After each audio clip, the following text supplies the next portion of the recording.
The wind that scoured the New Mexico territory in the autumn of 1888 was a thief. It stole the warmth from a man's bones and the hope from his heart, leaving behind only the grit of red dust that stained everything the color of a fresh wound.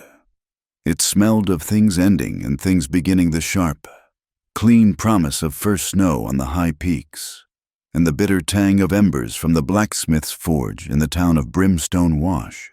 The town itself was little more than a scar on the land, a collection of sun-bleached buildings huddled against the vast, indifferent expanse, hunched on the hard plank of the stagecoach seat. Mara Vale felt the wind's larceny in her soul. It whipped strands of her brown hair from their pins and chilled her through the threadbare wool of her dress. She clutched a worn canvas satchel to her chest as if it held the last of her body's heat. Inside, nestled between a change of clothes and a half-eaten biscuit, was a letter. The paper was creased and soft from countless readings, the ink slightly blurred by a tear or two. It was a simple letter, written in a surprisingly elegant hand, and it promised a life she'd only dared to dream of. It promised peace. It promised a home, a position caring for a motherless child on a quiet ranch, for a woman whose life had been a series of loud, chaotic rooms and the fleeting, grasping hands of strangers. The word peace was a sacred thing. The stagecoach had left her at the dusty crossroads miles back, the driver pointing a calloused thumb down a track that was barely more than 2 ruts in the earth. Cold Lantern Ranch is that way. He'd grunted, his eyes lingering on her patched dress with a dismissive air. If it's still standin'. Now, after an hour of walking, her worn-out boots coated in the ubiquitous red dust, she saw it. The gate was a simple affair of weathered timbers, one hinge groaning in protest as the wind pushed against it. A crudely carved sign read Cold Lantern Ranch. The name settled uneasily in her gut. It spoke of a light that offered no warmth, a beacon in a desolate place, beyond the gate. The ranch itself seemed to be holding its breath. The log house was sturdy but weary, its windows like vacant eyes. A nearby stable leaned as if tired of standing, and the wide, packed earth yard was unnervingly still. There were no chickens scratching in the dirt, no dog barking a welcome or a warning. The only sound was the lonely cry of the wind. Mara's heart, which had been a nervous flutter in her chest, began to beat a slower, heavier rhythm of doubt. This was not the place she had pictured from the letter's neat, hopeful script. She had imagined a cozy homestead, perhaps a little weathered, but alive with the hum of a working life. This place felt empty, haunted by a profound silence that seemed to swallow sound. Hesitantly, she pushed the gate open and stepped into the yard, her satchel held tight in one hand, the letter clutched in the other. The dust puffed up around her ankles, settling on the ragged hem of her skirt. She walked toward the house, her steps feeling loud and intrusive in the oppressive quiet. Before she could reach the porch, the great wooden door of the stable slid open with a deep rumble. A man emerged, stepping from the shadows into the pale afternoon light.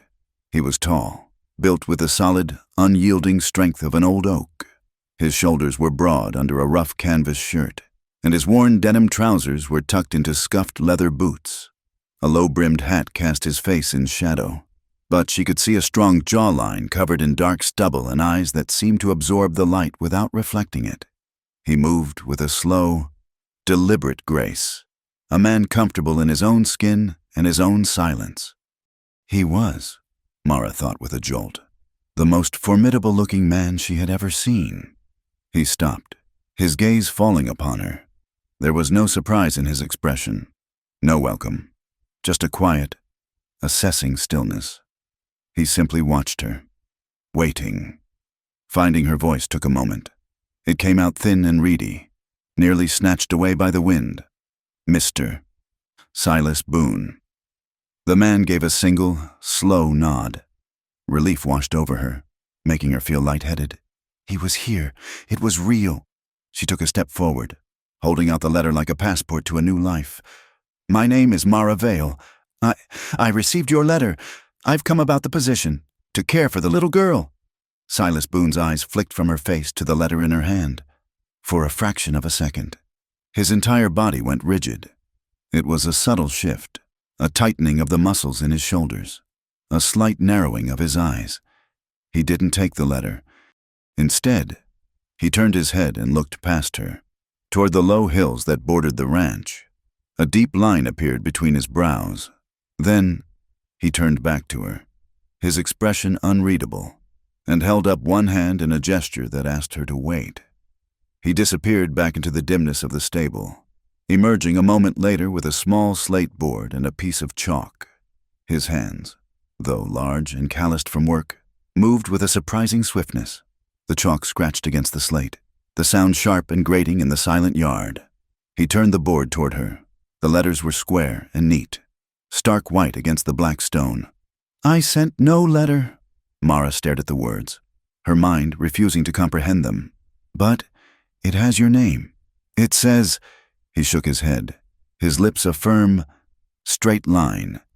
He wiped the slate clean with the heel of his hand and wrote again. "I cannot speak." The world seemed to tilt beneath Mara's feet. The wind howled in her ears, and the promise of the letter turned to ash in her hand.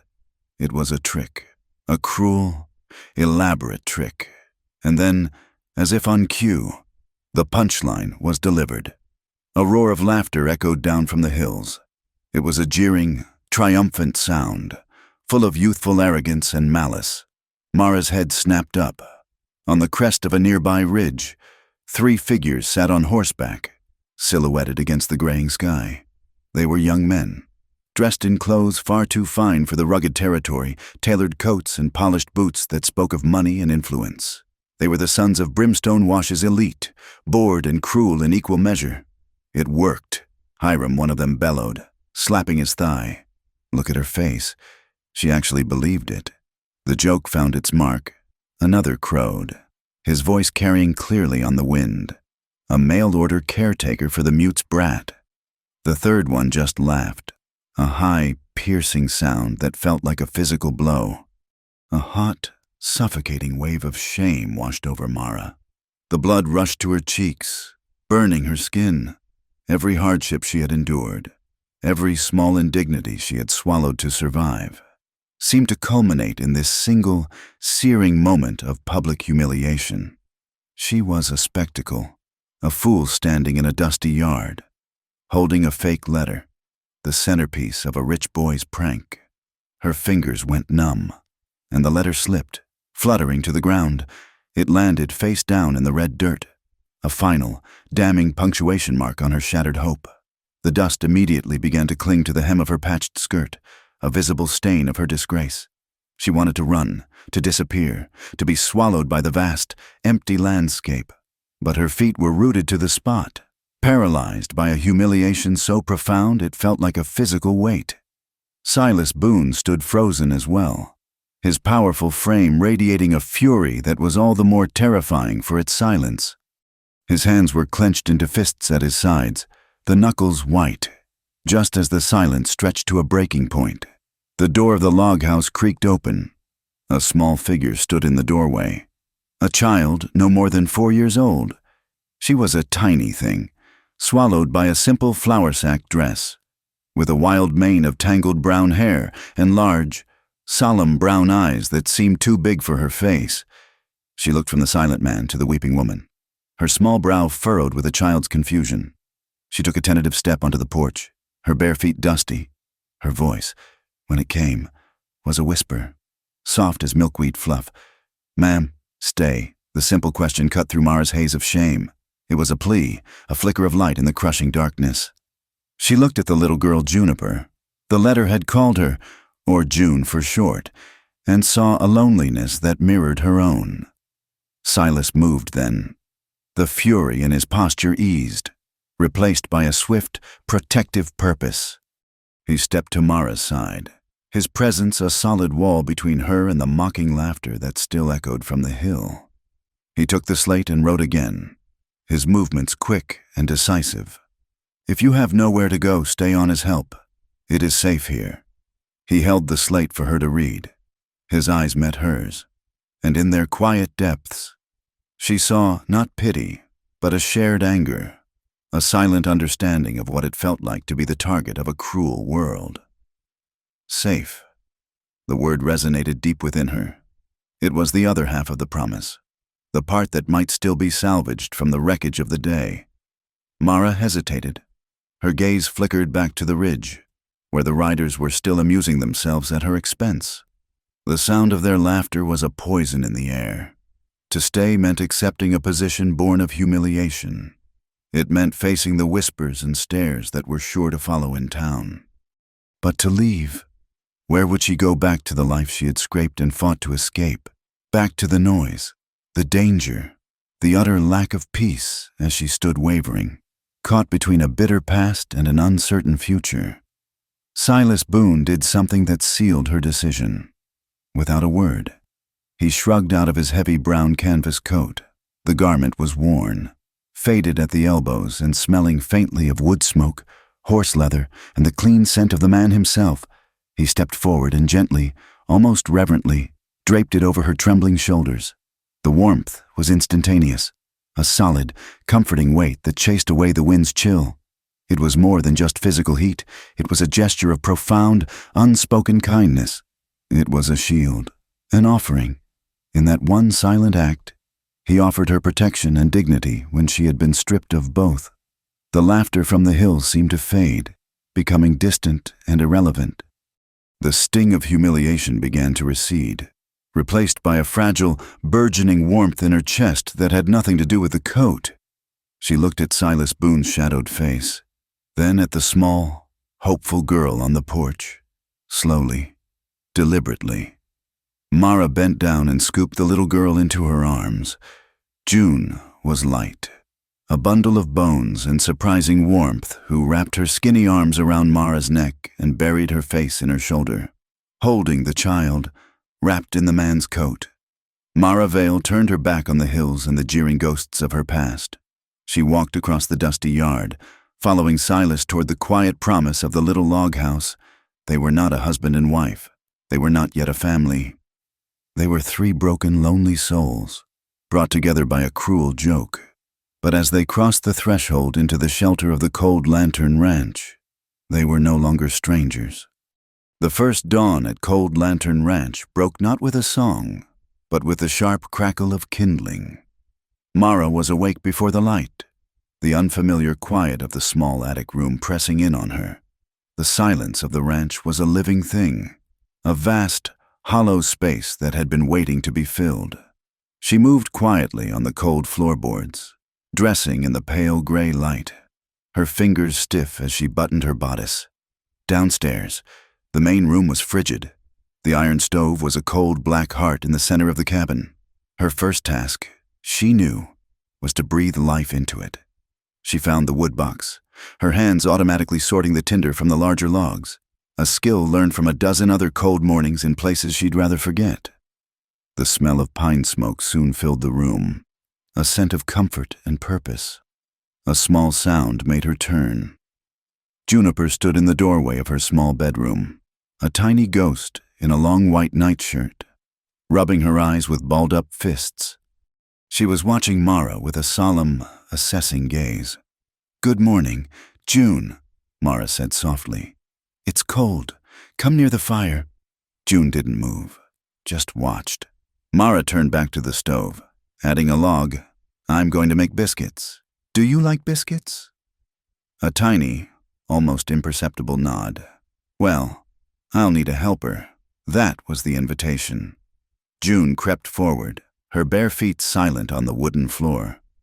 Mara found a sack of flour and a bowl.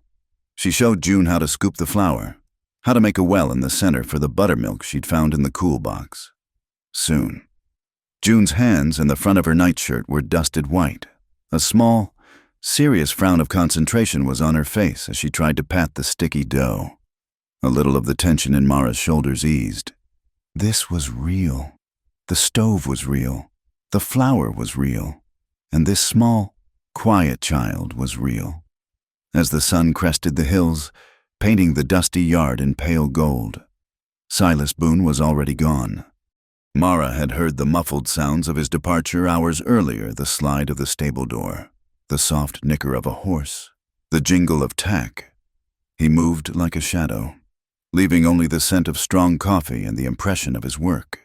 He returned long after dark, ate the plate of food she left warming on the stove, and disappeared into his own room.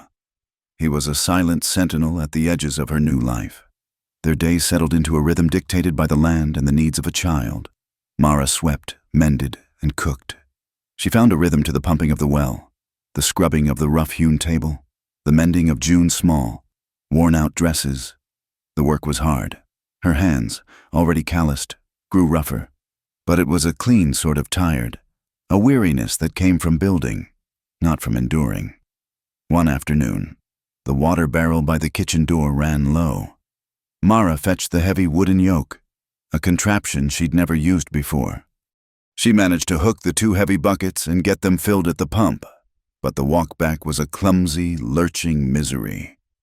The yoke bit into her shoulders, and the buckets swayed wildly, sloshing cold water onto her skirt and boots. She gritted her teeth, halfway across the yard, when one foot slipped in a patch of loose gravel. She staggered, the yoke digging painfully into her neck, and had to set the buckets down hard. Panting, she didn't hear him approach. His shadow fell over her first, blocking the harsh afternoon sun. Silas stood there, his hat pushed back slightly, his expression unreadable. He simply looked at the buckets, then at her, his eyes lingering for a moment on her red, chafed hands. He didn't offer a hand to her. He didn't make a gesture of pity. He simply reached down, lifted the entire yoke with one arm as if it weighed nothing, and carried it to the porch. He set it down, emptied the buckets into the barrel, and then turned, heading for the stable. He paused at the door, looked back at her, and gave a single, curt nod. It was an acknowledgement. The task is done. It was, she realized, the first true exchange between them. That evening, she was braver. She left a pot of thick venison soup simmering on the stove, a loaf of dark bread beside it. On the table, she placed a piece of paper she'd found in a drawer, weighted down with a spoon. Her handwriting was careful, a little hesitant. Soup on the stove. When she woke the next morning, the plate and bowl were clean and stacked by the wash basin. Her note was still there, but beneath her writing, in a bold, square script that was surprisingly steady, was his reply. Thank you. The word, so simple, felt like a thunderclap in the quiet house. It was a voice, a connection. She folded the piece of paper and tucked it into her apron pocket. A week later, a sudden storm blew in from the north. Mara had spent the morning doing laundry, a rare luxury, and the line strung between the house and a cottonwood tree was full of June's dresses and Silas's work shirts. The sky turned a bruised, greenish purple, and the wind suddenly ripped through the yard, carrying the first fat drops of rain. The laundry Mara cried, mostly to herself, and dashed outside. She fumbled with the wooden clothespins, her fingers numb from the sudden cold, the wind whipping her hair across her face. The clothes were already being plastered with rain. Suddenly, Silas was there. He'd come from the barn, running in a long, ground-eating stride. He didn't go for the clothes. He ran to the side of the house, grabbed the heavy canvas tarp that was rolled there, and with a strength that shocked her, unfurled it and began tying it over the clothesline, creating a makeshift roof. Mara, trying to help, grabbed a corner, but her boot hit a slick patch of mud.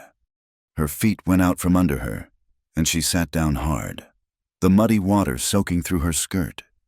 For a second, she was just stunned. Then, the absurdity of it, the frantic rush, the wind, her own utter lack of grace struck her as funny. A small, rusty laugh bubbled up from her chest.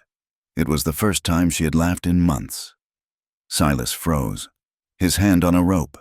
He looked down at her, a muddy, disheveled heap. He didn't laugh, but the hard line of his mouth visibly softened.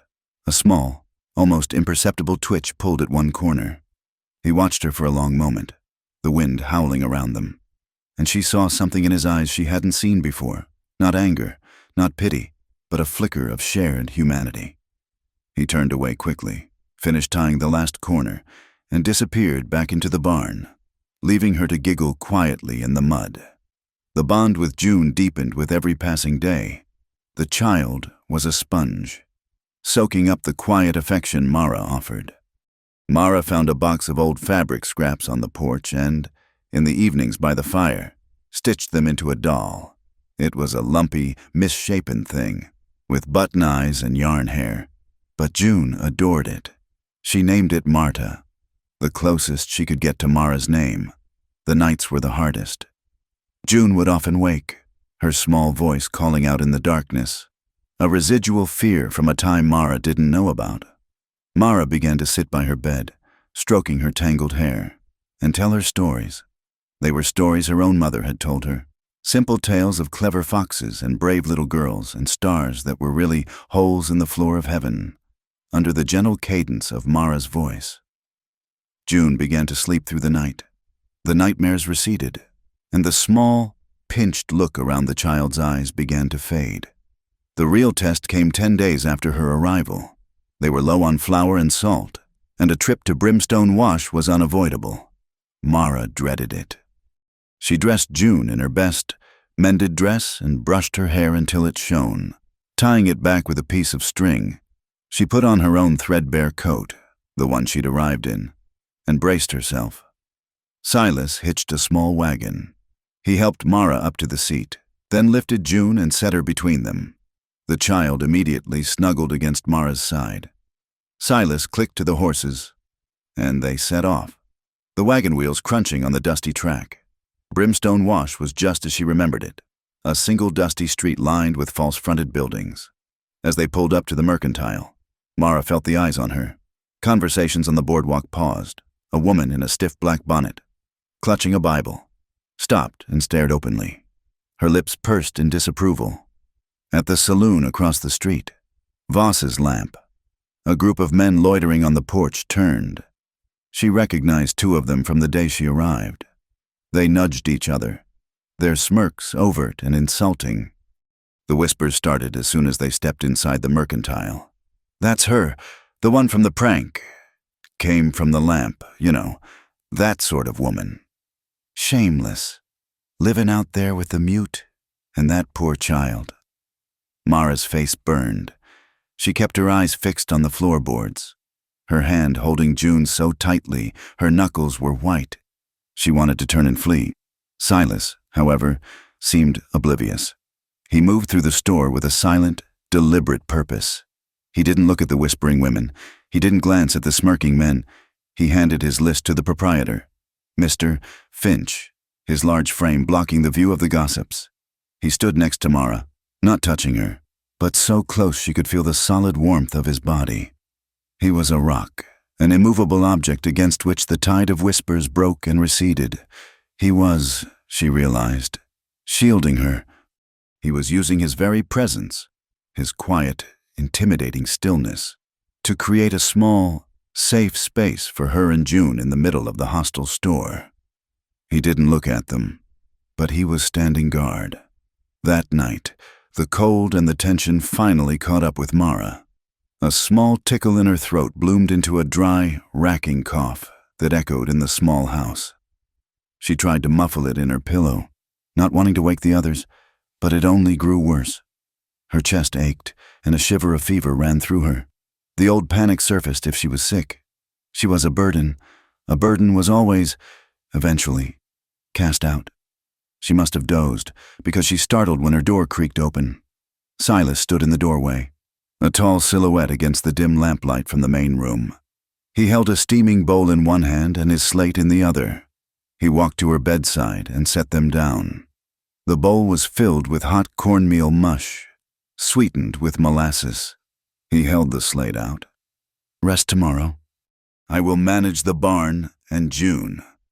Mara stared at the words, her eyes stinging for a reason that had nothing to do with the cough. He wasn't angry. He wasn't impatient. He was simply taking care of it. He was taking care of her. In her entire life, no one had ever put her health before her work. No one had ever seen her weakness as something to be sheltered, rather than something to be exploited. "Thank you," she whispered, her voice rough. He nodded once, then quietly left the room, pulling the door almost closed behind him. Mara ate the hot mush, the warmth spreading through her chilled body, and for the first time since she was a small child, she felt profoundly, achingly safe. A few days later, when she was feeling better, she found a piece of charcoal on the hearth.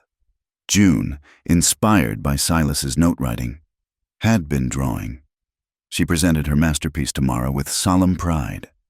It was a child's simple, powerful rendering, a lopsided square for the house, a leaning tree that Mara recognized as the big aspen by the well. And under the tree were 3 figures, a very tall one in a hat, a small one, and one with a triangle dress and lots of hair. June pointed to each one, naming them Silas, June, Mara. Mara's throat tightened. She took the drawing, her fingers tracing the rough charcoal lines. It was just a piece of paper, a child's scribbling, but she held it as if it were the most fragile, precious thing in the world. It was a map. It was a promise. It was the first picture of a home she had ever belonged in. That evening, the 3 of them sat in the main room. The lamp cast a warm, flickering glow, pushing the shadows into the corners. June was asleep on her cot, the lumpy rag doll clutched in her hand. Mara sat in the rocker, mending one of Silas's shirts, the rhythmic pull of the needle a soothing counterpoint to the wind whistling outside. Silas sat at the table, a ledger book open, but he wasn't writing in it. He had his pencil and a piece of paper, and he was drawing. Mara watched him from the corner of her eye. He was sketching, his large, rough hand surprisingly precise. He was drawing a plan for a new chicken coop. The quiet scratching of his pencil on the paper was the only sound. It was a steady, peaceful sound. It was, Mara thought as she tied off her thread, the new heartbeat of the house. The comfortable rhythm of Cold Lantern Ranch began to fray as autumn bled into the goo of winter. A new, sharper edge honed itself on the wind that swept down from the mountains, carrying a scent that was no longer just of snow, but of the deep, enduring freeze to come. The nights grew longer and colder, and the single wool blanket on Mara's narrow attic bed was no longer enough to keep the chill from seeping into her bones. One afternoon, while June was napping and the house was still, Mara decided to search for something warmer. She remembered seeing a ladder leading to a small loft space above the main room, a place she hadn't yet explored. She pulled it down, the old wood groaning in protest, and climbed into the half-light. The attic smelled of 100 forgotten years. It was a dry, clean scent of old cedar wood, dust, and the faint, ghostly perfume of dried herbs that must have once hung from the rafters. Sunlight slanted through a single grimy window pane, illuminating millions of dancing dust motes in a golden, ethereal shaft. It was a space untouched by the daily life below, a repository of silence and memory. Against the far wall, beneath the slope of the roof, sat a large, dark wooden trunk. It was bound with iron straps, rusted and pitted with age, and the leather hinges were cracked and dry. It looked less like a piece of furniture and more like a sarcophagus, a container for things meant to be permanently laid to rest. Curiosity, a feeling she hadn't indulged in years, stirred within her. This was Silas's home, his past. She had no right, but the cold was a practical matter, and blankets were likely stored where moths and mice couldn't get to them. She knelt and lifted the heavy lid. It opened with a long, mournful creak. The air that rose from within was thick with the scent of cedar and thyme. On top lay a neatly folded wool blanket, heavy and thick, its edges bound in silk, but beneath it, tucked away, were other things, softer things. Her fingers brushed against the delicate fabric of a child's dress, no bigger than one of June's. It was made of soft calico, with tiny, embroidered flowers along the collar. Beside it was a small leather pouch. She untied the drawstring, and a stream of brilliant blue glass beads tumbled into her palm, cool and smooth against her skin. They were the color of a summer sky, vibrant and full of life. And next to the pouch lay a comb, its wooden back intricately inlaid with chips of luminous blue-green turquoise. It was a beautiful, personal object, something a woman would have treasured. A sense of trespass, cold and sharp, pricked at her. These were not just forgotten objects. They were relics. This was a shrine. She started to put everything back, to close the lid on the life that had existed here before her. But her hand brushed against a stiff piece of artist's paper at the bottom of the trunk. She drew it out. It was a charcoal sketch, rendered with the same surprisingly deft hand that drew plans for chicken coops on scraps of paper downstairs. But this was not a drawing of a building. It was a portrait, a family. A much younger Silas stared out from the paper. The hard lines of his face were softer, and there was the ghost of a smile on his lips, a warmth in his eyes she had never seen. In his arms, he held a baby girl, wrapped in a beaded blanket, her face round and content. Standing beside him, one hand resting on his shoulder, was a woman. She was beautiful, with a quiet strength that seemed to radiate from the charcoal lines. Her dark hair was woven into 2 long, thick braids, and her eyes were bright and intelligent, tilted slightly at the corners. She wore a simple dress, but carried herself with a natural grace. Beneath the portrait, in that same square script, was a name and a date. Inez Skybird, 1884. Mara's breath caught in her throat. This was June's mother, Silas's wife. The missing piece, the silent, unanswered question that had hung in every corner of the house since Mara's arrival. This was the family that had been shattered. This was the life that had filled the vast, hollow silence. She gently placed her fingertips on the soft charcoal rendering of Inez's face. It was like touching a ghost. She could almost feel the warmth of her skin, hear the sound of her laughter. In that moment, Mara felt like a fraud, an imposter who had stumbled into a life that was not her own, wearing a dead woman's silence like a hand-me-down coat. This house wasn't empty because it was remote. It was empty because it was grieving. She carefully put the sketch and the other treasures back in the trunk, laid the blanket on top, and closed the lid. The mournful creak echoed the sudden ache in her own chest. She took a different, plainer blanket from a nearby stack and retreated down the ladder, pulling it up behind her, sealing the ghosts back in their dusty tomb. That night, she couldn't settle. After June was asleep, Mara wrapped the new blanket around her shoulders and went to sit on the porch steps. The air was bitingly cold, and the stars were scattered like chips of ice across a black velvet sky. The silence of the ranch no longer felt peaceful. It felt heavy, freighted with loss. She heard the soft scrape of a chair from inside, then the click of the latch. Silas stepped into the doorway, a tall shadow in the frame. He had his slate in his hand. He looked at her sitting hunched on the steps and took a step forward, as if to join her. A knot of panic and sorrow tightened in Mara's chest. She couldn't bear his quiet presence. Not now. Not after what she'd seen. The space between them suddenly felt crowded with the ghost of his wife. "Please don't," she whispered, her voice barely audible over the wind. "Not now." He stopped. He couldn't have seen the look on her face in the dark, but he must have heard the tremor in her voice. He stood there for a long moment, a silent, questioning silhouette. Then, without a sound, he stepped back inside and quietly closed the door. The next day, Mara moved through her chores like a phantom. She avoided Silas's gaze, keeping her eyes downcast on her work. The easy, unspoken companionship that had begun to grow between them had vanished, replaced by a strained, fragile tension. She felt him watching her, his quiet eyes full of questions he couldn't ask, and she couldn't answer. Late in the morning, a rickety wagon pulled into the yard. It was Ephraim Dodd, their nearest neighbor from a few miles down the creek. A wiry old man with a face like a dried apple and kind, watery blue eyes. He came by every few weeks to trade eggs and gossip. "Mornin', Mara," he called, his voice raspy. "Brought you some eggs before my hens decide it's too cold to keep laying." "Thank you, Ephraim," she said, taking the basket. "Let me get you some of that smoked bacon," as she wrapped the bacon in a piece of cloth. Ephraim leaned against the porch rail, his eyes scanning the quiet ranch.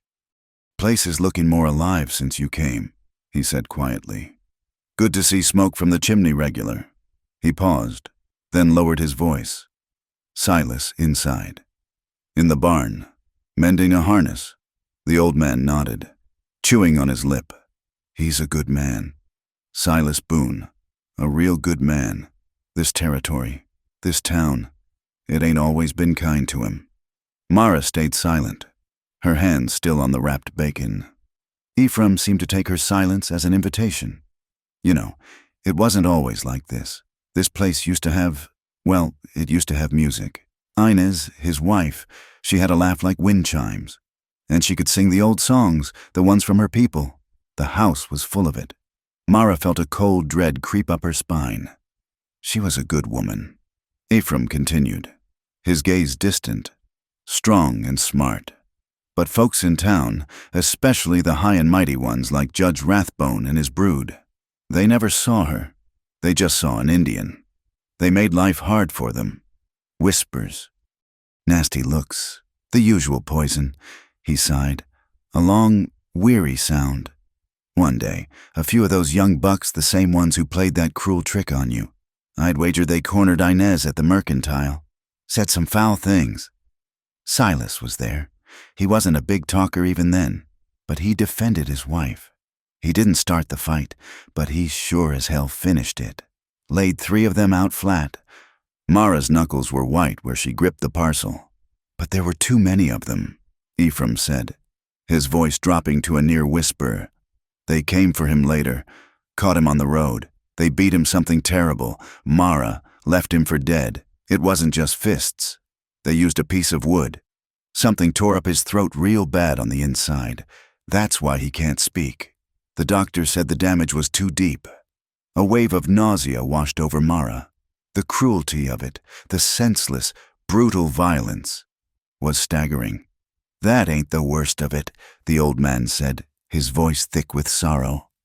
While Silas was laid up, barely clinging to life, Inez took a fever, worry and grief. I reckon there was no one to ride for the doctor in time. She was gone in 3 days. By the time Silas could stand, he was a widower and a mute. All he had left was the baby. The story settled over Mara like a shroud. The pieces clicked into place with sickening clarity. The silence of the house. Silas's haunted eyes. The town's hostility. The fierce, quiet way he had protected her. It wasn't a ghost story. It was a tragedy born of the most ordinary thing in the world, the casual cruelty of men. Her eyes burned. She worked for the rest of the day in a daze, the old man's words echoing in her head. Every glance at Silas was now overlaid with the image of a younger, broken man. Every corner of the house seemed to hold the echo of a dead woman's song. She felt suffocated by the weight of it all. She didn't belong here. She was a pale imitation, a placeholder in a life that had been violently hollowed out. That evening, she made her decision. After she put June to bed, she went to her attic room and quietly pulled her canvas satchel from under the bed. Her movements were stiff, automatic. She had so little to pack, a change of clothes, the drawing June had made. She folded it carefully and tucked it inside. There was nowhere to go, but she knew she could not stay. With her satchel in hand, she slipped out the back door. The moon was high and cold, casting long, skeletal shadows across the yard. She wouldn't just leave a note. She would walk until the sun came up, and then she would figure out the rest. She just had to get away from the ghosts. She was halfway to the gate when a figure stepped out from the shadow of the stable, blocking her path. It was Silas. He must have seen her through the window. He wasn't holding his slate. He just stood there, his large frame an impassable barrier, his face unreadable in the moonlight. The silence stretched, taut and heavy. Finally, he went back into the stable and emerged with his slate and a piece of chalk. The scratching sound was unnaturally loud in the cold. Still air. He held the board up. The white letters seemed to glow in the dark. "I know you are not her." The words struck her with the force of a physical blow, dismantling the very foundation of her resolve. He knew. He had known all along what she was thinking, what she was feeling. Her own voice was a raw, aching whisper. "Then why? Why did you let me stay?" He wiped the slate clean, his movement slow and deliberate. He wrote again. taking his time, the letters careful and precise. He held it up for her to read, his eyes finally meeting hers in the pale moonlight, and in their depths she saw a raw, desperate vulnerability that mirrored her own. Because June smiles when you are here. Because this house has the sound of stories again. Tears she hadn't realized she was holding back began to stream down her cold cheeks. She didn't leave. She stood there in the moonlight, her satchel hanging forgotten at her side, and looked from the words on the slate to the quiet, broken man who had written them. The crack wasn't in the leather hinge of the trunk upstairs. It was in her own heart, a fine, sharp fissure that let in all the pain and all the light. The calm that followed Mara's decision to stay was not peace, but the quiet of a coiled spring. The fragile truce she and Silas had formed, born of shared grief and necessity, now began to harden. It was no longer just about survival. It was about standing their ground. The house, which had been a sanctuary, now felt like a fort, and every fort needs a strategy. The change began with the letter. Mara had not burned it. She had folded it and tucked it into the lining of her satchel. A physical reminder of the humiliation that had driven her here. It was a sliver of ice she kept close to her heart. One evening, after June was asleep and Silas was out in the barn checking on a restless horse, she retrieved it. By the flickering golden light of the oil lamp, the letter seemed different. The elegant, flowing script no longer looked kind. It looked predatory. It was a wolf in sheep's clothing. She ran her fingers over the paper. It was thick, creamy, and stiff, far too expensive for a simple rancher. It was not the rough, practical paper one bought in a general store. This was linen, imported and costly. She held it up to the lamplight, tilting it, and there, embedded in the fibers, was a watermark. It was faint, but unmistakable, a crest bearing the words Rathbone Company, Mercantile. Her blood went cold. This was Judge Hiram Rathbone's personal stationery. The Mercantile he owned was the only place in the territory that stocked it, and it was rumored he kept it for his exclusive use for court documents and personal correspondence. This prank was not the idle cruelty of bored young men on horseback. This was financed. This was planned. She looked closer. At the ink, it was not the standard black or blue. It was a peculiar reddish-brown, a color she'd seen before. Where she thought back to her grim walk into Brimstone Wash, it was on the public notice board, a notice of a land auction, tacked next to a wanted poster, and she'd seen it in the hand of Clay Mercer, Rathbone's sycophantic, snake-eyed lackey. Mercer was never without a fancy fountain pen, a gift from the judge, it was said, and he used it with a flourish, signing receipts and notices with that same arrogant, rust-colored ink. The pieces began to lock into place, forming a shape that was dark and menacing. This wasn't a joke. It was the first move in a game she didn't understand. She knew she needed more. She needed confirmation.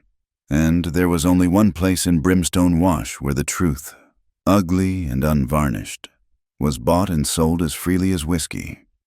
The next day, she told Silas she needed to buy more thread. He looked at her, his gaze sharp. He knew they had plenty of thread. She met his eyes steadily. "There's something I need to check." "In town." He didn't question her. He simply nodded, his jaw tight, and handed her a small coin for her purchase. Walking into Voss's lamp was like walking back into a past life. The midday air was thick with the smell of stale beer, unwashed floors, and the bitter bite of cheap tobacco. It was mostly empty, save for a few old prospectors nursing glasses at the bar. Behind the bar, wiping it down with a damp rag, was Pearl Lark. Pearl was a woman who had seen too much and was tired of all of it. She'd been a singer and a dancer, but now her bright feathers faded. She just worked the bar, her eyes missing nothing. She looked up as Mara entered, her eyebrows raising in surprise. She knew exactly who Mara was, and what she had been. Mara walked straight to the bar, ignoring the stares of the old men. "Pearl," she said quietly, sliding the coin across the polished wood. "A sarsaparilla, and a minute of your time." Pearl poured the drink, her movements economical. "Time's all I got. Honey, "What's on your mind a few weeks back?" Mara said, keeping her voice low. "There was a prank. A letter, sent to me, pretending to be from Silas Boone." Pearl stopped wiping. She looked at Mara, her expression hard. "I remember. That was a foul piece of work." "Who?" Mara asked. Pearl let out a short, mirthless laugh. "Who do you think the same ones who own this town? Young Hiram Rathbone and his toad-eater, Clay Mercer. They were in here, celebrating, the night before you arrived. Drunk as lords, bragging to the whole room, couldn't shut them up." Mara's knuckles were white on her glass. "What did they say?" "Oh, the usual," Pearl scoffed, turning to wipe a different spot. "Bragging about the exquisite letter Mercer had penned on the judge's own paper. Laughing about sending a saloon girl out to the dummy on the hill. Said it was time someone had some fun with the silent widower. Said his high and mighty Indian wife wasn't there to protect him anymore. The casual cruelty of it hit Mara like a physical blow. But Pearl wasn't finished. Mercer was the proudest. Said the judge himself called the plan inspired. Said it was just the beginning of civilizing that patch of land. Mara paid for the drink she hadn't touched and left. The cold, clean air of the street was a relief, but she felt as though she'd been swimming in filth. She had her confirmation, but confirmation wasn't proof. She needed something tangible. On her way out of town, she stopped at the notice board outside the Mercantile. The land auction notice was still there, and next to it, a new notice of a town fine, signed by the court clerk, but with a notation at the bottom, initialed by Clay Mercer himself. She pulled the fake letter from her apron pocket, her hands shaking slightly. She pretended to be rereading it, shielding the paper from view as she compared the two documents. The official notice was in standard black ink, but Mercer's initials and a short annotation were in that same reddish-brown.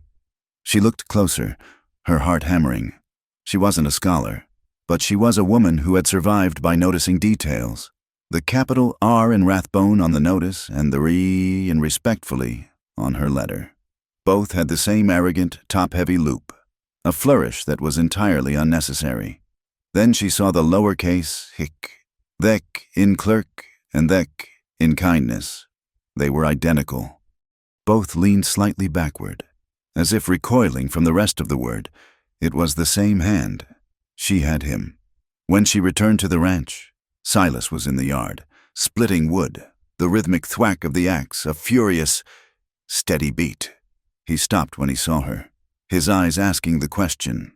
She didn't speak. She just unrolled the notice she had brazenly torn from the board and laid it on the woodpile next to the letter. She pointed, from the notice to the letter, from the R to the R, from the K to the K. Silas stared at the two pieces of paper for a long time. The muscle in his jaw worked. He didn't need to write on his slate. His entire body radiated a cold, controlled rage that was more terrifying than any shout.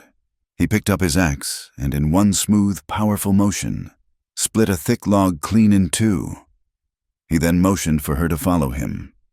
He led her not to the house, but to the small, rusted-out incinerator barrel behind the old warehouse, a place where they burned barn trash and old feed sacks. He kicked at the cold ashes at the bottom. He knelt, sifting through the gray, powdery residue with his bare hands. Mara watched, confused. What was he looking for? His fingers stopped. He carefully pulled a few items from the ash. The first were charred, brittle fragments of thick, creamy paper, the same paper as her letter. Someone had tried to burn the evidence, probably a draft, but they had been careless. He held up his other finding. It was a small, partially smoked cigar. Not a cheap cheroot or a rolled cigarette, but a thick, expensive cigar, the kind the judge was famous for. And around its unburnt end was a small, silver paper band. It was tarnished by the heat, but the embossing was still visible. Two letters, intertwined in an elegant script, H.R. Hiram Rathbone. It wasn't just his son's. It wasn't just his hired man. The judge himself had been here, at this ranch, overseeing the launch of his cruel plot. A few days later, the final piece fell into place, delivered by the most innocent of messengers. Mara had taken June to the small weekly market in Brimstone Wash to buy a bag of beans. While Mara was haggling with the farmer, June, holding her rag doll, wandered a few feet away, her attention caught by a crate of puppies. Near the horse trough, young Hiram Rathbone and his two companions were laughing, their voices loud and carrying on the clear air. They were too arrogant to notice the woman from the ranch or the small child nearby. "Father says the creek will be ours by spring," the young Rathbone boasted, slapping dust from his expensive trousers. "Once the mute is declared unstable, he'll have to sell, and who else will buy that worthless patch but us? That letter was a stroke of genius." "Hiram," another one slurred, "bringing that woman out there. It's the perfect excuse. No decent court will let a man like that keep his land, not with her under his roof. Not to mention the child." June, hearing the loud, angry voices, turned from the puppies. Her small face was pale. She ran back to Mara, clutching her skirt. "Those are the bad men," she whispered, her voice trembling. "The laughing men." Mara picked her up, her heart a cold stone in her chest. "What did you hear, sweet?" they said. "They want our water," June whispered, burying her face in Mara's neck. "They said they'll make Silas sell the land." That night, the kitchen table at Cold Lantern Ranch became a war room. Mara lit 2 extra lamps. Pushing back the shadows, she laid out everything. The letter, the fine notice, her notes from her conversation with Pearl, the words she had painstakingly written down, exactly as June had reported them. Silas added his grim contributions to the pile, the charred scraps of paper, and the silver-banded cigar butt, which he placed in the very center of the table, where it glinted dully in the lamplight. They stood over the small collection of evidence. It was a pathetic arsenal, a handful of scraps, a saloon girl's word, a child's overheard fear, and a piece of trash. "It's enough to blacken their names in public," Mara said, her voice low and hard. "Enough to make people whisper about them for a change. But it's not enough for a court, not when the court is owned by Hiram Rathbone." Silas stared at the table, his face a mask. Then he turned, walked to a small, dusty desk in the corner, and retrieved a rolled-up map. He spread it out, the old paper crackling. It was a hand-drawn survey of his property, dated 1882. He unrolled it under the light. Mara looked at the lines and notations, and then she saw it. A single, bright blue line that snaked its way across the eastern edge of the Boone property. It was labeled Blue Cinder Creek. Silas tapped the blue line. Then he made a sweeping gesture with his hand, encompassing the vast, dry, empty-looking lands that surrounded his ranch on all sides. Lands that, as Mara knew from the auction notice, all belonged to Judge Rathbone. The breath left her lungs in a painful rush. "He has no water," she whispered. "All that land. It's worthless. It's dry grazing. But your land has the creek." It all became sickeningly clear. The prank, the letter, the humiliation, it was never about a joke. It was a calculated, strategic assault. "They sent me here," she said, her own voice shaking with a cold, righteous fury she had never known she possessed. "They sent me here to be your downfall, to ruin your reputation, to make you look unstable, immoral, to parade the silent widower and the saloon girl in front of the town. They wanted to make you a pariah, so that when they made their legal move, when they claimed you were unfit, no one in Brimstone Wash would lift a finger to help you." Silas looked at her, his eyes burning with a dark, silent fire. He had been a victim of their violence once. He would not be a victim of their greed. Mara put her hand on his, her fingers covering his calloused, clenched fist. "They started this with a piece of paper and a public joke," she said, her voice hard as steel. "We're going to end it the same way. They wanted to use my past to destroy your future. Now, we're going to use their own arrogance to destroy their plan. They wanted a spectacle." A grim, thin smile touched her lips. "We'll give them one. We'll build a trap made of paper and ink, and we'll spring it in the brightest light we can find." The wind changed. It had been a constant, high lonesome whine for 2 days, a dry, scouring force that stripped the last leaves from the cottonwoods and picked at the cabin's chinking. But this was new. The sun had set, leaving a bruised purple sky, and the wind now carried a different scent. It was not the clean, cold smell of the high peaks, nor the familiar tang of their own chimney smoke. This was sharp, acrid, and hungry, the smell of dry grass burning. Mara, wiping her hands on her apron after putting June to bed, smelled it first. She froze, her head lifting. Silas, who had been poring over the map at the table, went rigid. He didn't look up. He inhaled, once, deeply. Then he was on his feet, moving not to the door, but to the window. He didn't need his slate. The night sky to the east, over the long, dry pasture that bordered Rathbone's empty lands, was glowing. It wasn't a campfire. It was a line of orange, a devil's grin spreading wide on the horizon. "No," Mara whispered, the word a prayer. But Silas was already moving. He grabbed his heavy coat and his slate. He wrote 2 words. His hand so fast the chalk nearly snapped, "Get June." Then he was out the door, running toward the barn. The wind roared, and with it, a new sound, the distant, terrified screaming of the horses. Mara's heart slammed against her ribs. This wasn't a warning. This was an attack. They were trying to burn them out, to use the wind to drive the fire straight toward their hay, their barn, their home. She ran to June's cot. The child was already stirring, her eyes wide with fear at the orange light that now filled the small window. "Mama, it's bright. We have to go. Sweet," Mara said, her voice strained, trying to keep the panic from it. She scooped the child, blanket and all, into her arms, but we're not outside. "The root cellar." She grabbed a spare rag from the water basin, soaked it, and pressed it gently over June's nose and mouth. "This is a game. June, we have to breathe through the cloth, like a bandit. Can you do that for me?" June, trembling, nodded, her huge eyes staring over the cloth. Mara carried her out the back door, the heat already a palpable thing, even from a quarter-mile away. The air was thick with stinging smoke and flying embers. She fumbled with the heavy wooden doors of the cellar, laid flat against the earth. She pulled them open, the smell of damp earth and potatoes a sudden, safe relief. She placed June inside on a stack of burlap sacks. "You stay here, Juniper.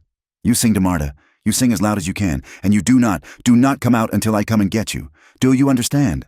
"Sing," June whispered, clutching her doll. "Yes, sing. I love you."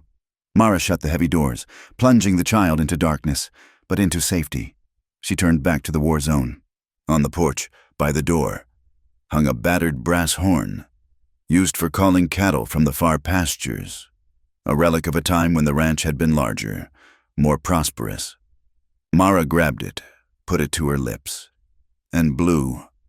The sound that ripped through the night was a long, wailing, desperate blast, a cry for help that cut through the wind's shriek. She blew it again and again, aiming the sound north, toward Ephraim Dodd's small homestead, and west, toward the Sullivan brothers. "Please, please hear." Then she ran toward the fire. Silas was a figure from a nightmare, silhouetted against the flames. The wind was driving the fire with terrifying speed, not at the house, but directly at the hay barn. The horses, maddened by the smell of smoke, were bucking and kicking inside their corral, their eyes white. Silas was trying to get them out, to drive them to the safety of the bare, packed earth yard. He got the gate open, but the led mare, blinded by panic, refused to move. The smoke was a choking, solid wall. Embers were landing on the stable roof. "Hia!" Mara screamed, grabbing a long stick from the woodpile and running at the mare's flank, waving it wildly. "Go get out!" Startled by the new threat, the mare bolted, and the rest of the horses thundered after her. A wave of panicked flesh. Silas, already in the corral, was herding the last 2. As he emerged, a gust of wind sent a sheet of flame licking over the corral fence. He shielded his face, but the sleeve of his canvas coat ignited, blossoming in a sudden orange flower. He didn't cry out. He just dropped and rolled, beating the flame out against the dirt, his movements economical and brutal. He was on his feet in a second, his face grim, coughing a dry, racking sound from the smoke. "The barn!" Mara yelled, pointing. The hay inside was their life. If it went, their stock would starve before the winter was half over. Shouts answered her horn. Ephraim Dodd was coming, bouncing on the seat of his wagon, 2 barrels of water sloshing behind him. The Sullivan brothers, young and strong, were right behind him on horseback. "Bucket line," Ephraim bellowed, pulling up by the well. "Wet down the barn, Silas, you and the missus. Beat that line, don't let it jump the track." There was no time for finesse. This was a war of brute force. Silas grabbed the heavy, water-soaked canvas tarp from Ephraim's wagon. Mara took a smaller, soaked horse blanket. The Sullivan brothers and Ephraim began a frantic relay, throwing buckets of water onto the barn walls, the hiss of it loud even over the fire's roar. Mara and Silas ran to the edge of the flames. The heat was a physical blow, a solid wall that seared her lungs and scorched her skin. Silas attacked the fire. He didn't just lay the tarp. He beat it, swinging the heavy wet canvas in a powerful arc, smothering a length of burning grass. Thwack, hiss. He would step, swing again. Thwack, hiss. Mara followed his lead, her smaller blanket less effective, but she worked at the edges, stamping out the smaller fires he missed, her boots sinking into the hot ash. They moved together, a wordless, desperate machine. He would beat the main line. She would scurry behind him, cleaning the flank, her eyes streaming, her lungs on fire. He was a force of nature, a silent, furious engine of destruction. His entire body focused on the single task of killing the flame. It took an hour of choking smoke, stinging eyes, and the searing, furnace-like heat. But finally, with the barn walls soaked and the grass line beaten into a black, smoking scar, the danger passed. The fire, blocked by their efforts and the bare dirt of the track, had nowhere to go and burned itself out, retreating to the blackened, ruined pasture. The Sullivan brothers, coughing and covered in soot, nodded to Silas. "That was close, Boone, damn close." "It wasn't chance," Ephraim Dodd said, his voice grim, spitting a wad of tobacco and ash. "This was set, 3 points of origin, sea all upwind. This was malice."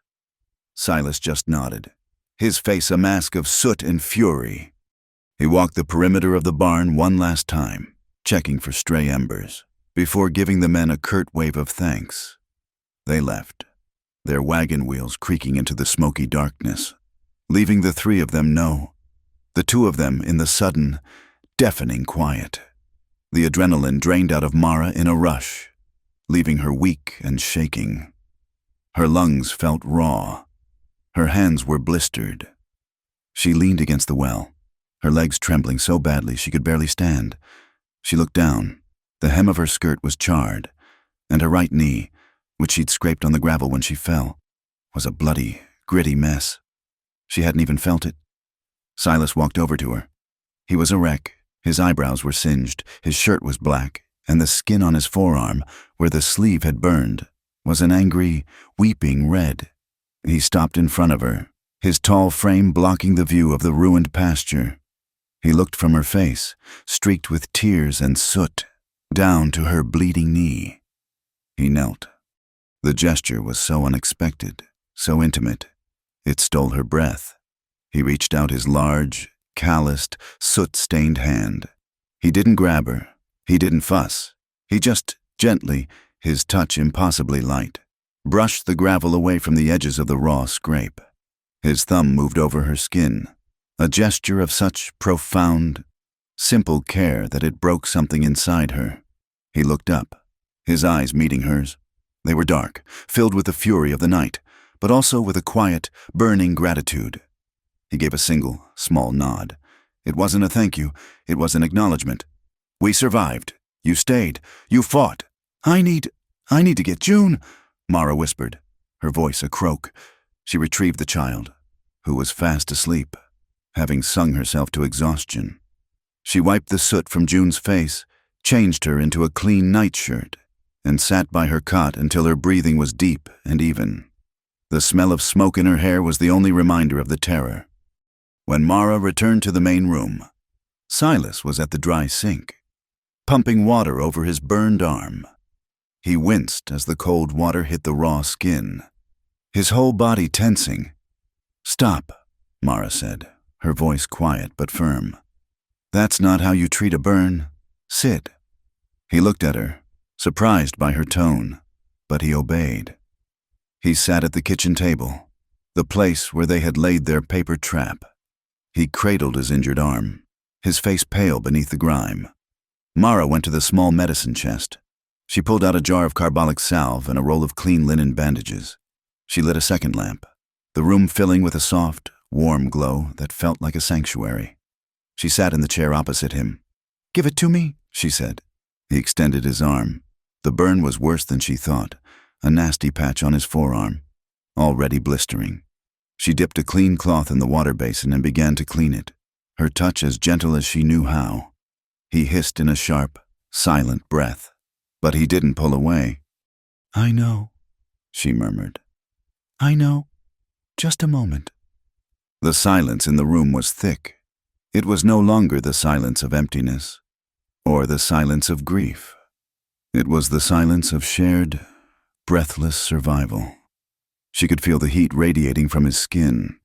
She could see the pulse beating in his soot-stained throat. He smelled of smoke and sweat, and the clean, sharp scent of the lye soap he used. She finished cleaning it and uncapped the salve. She dipped her fingers in and gently, so gently, spread the cool balm over the angry red skin. His muscles were rigid under her touch.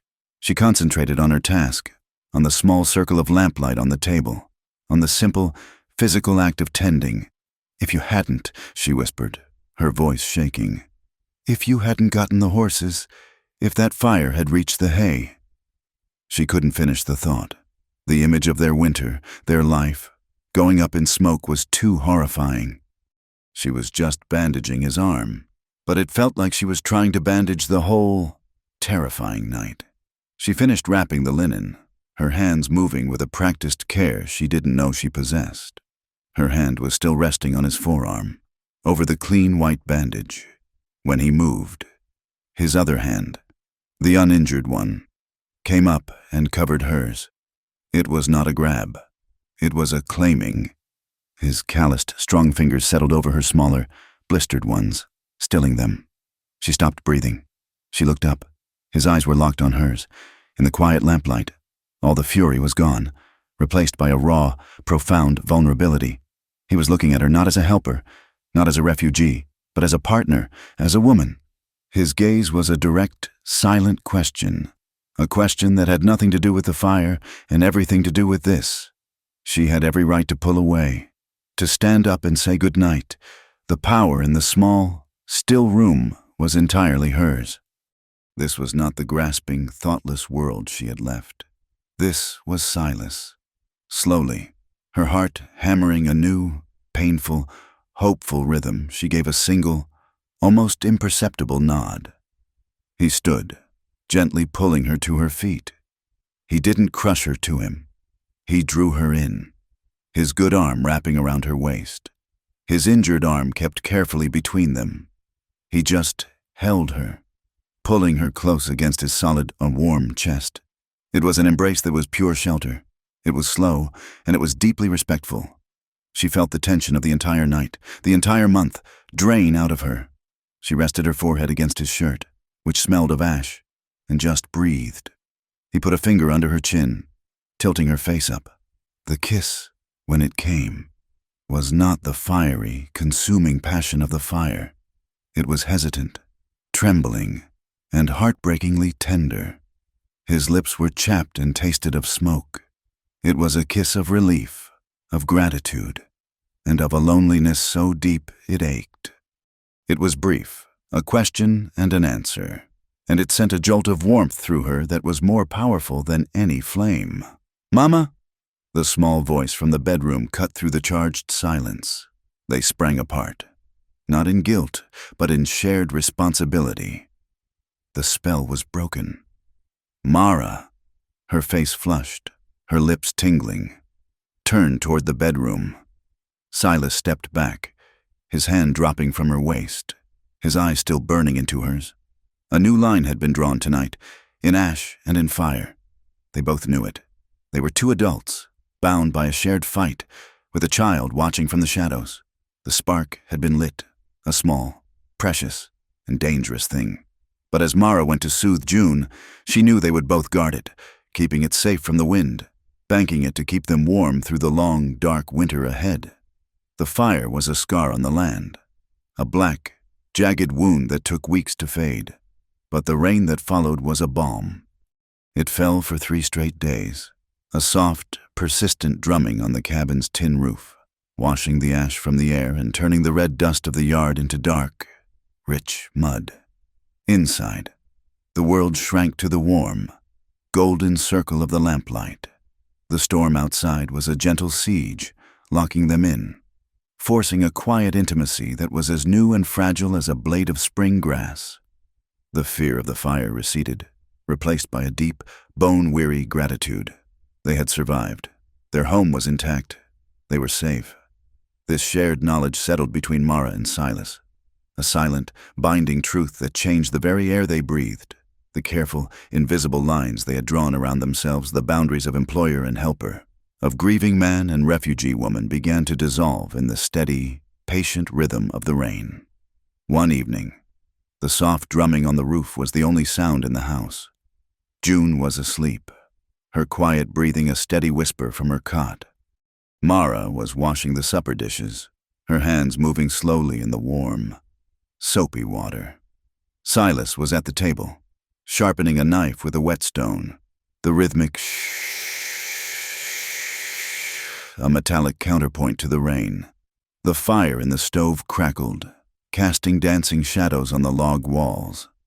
Mara finished the last plate and turned, wiping her hands on her apron. Silas had finished his task and was standing by the stove, watching the rain streak down the window pane. The room was warm and close.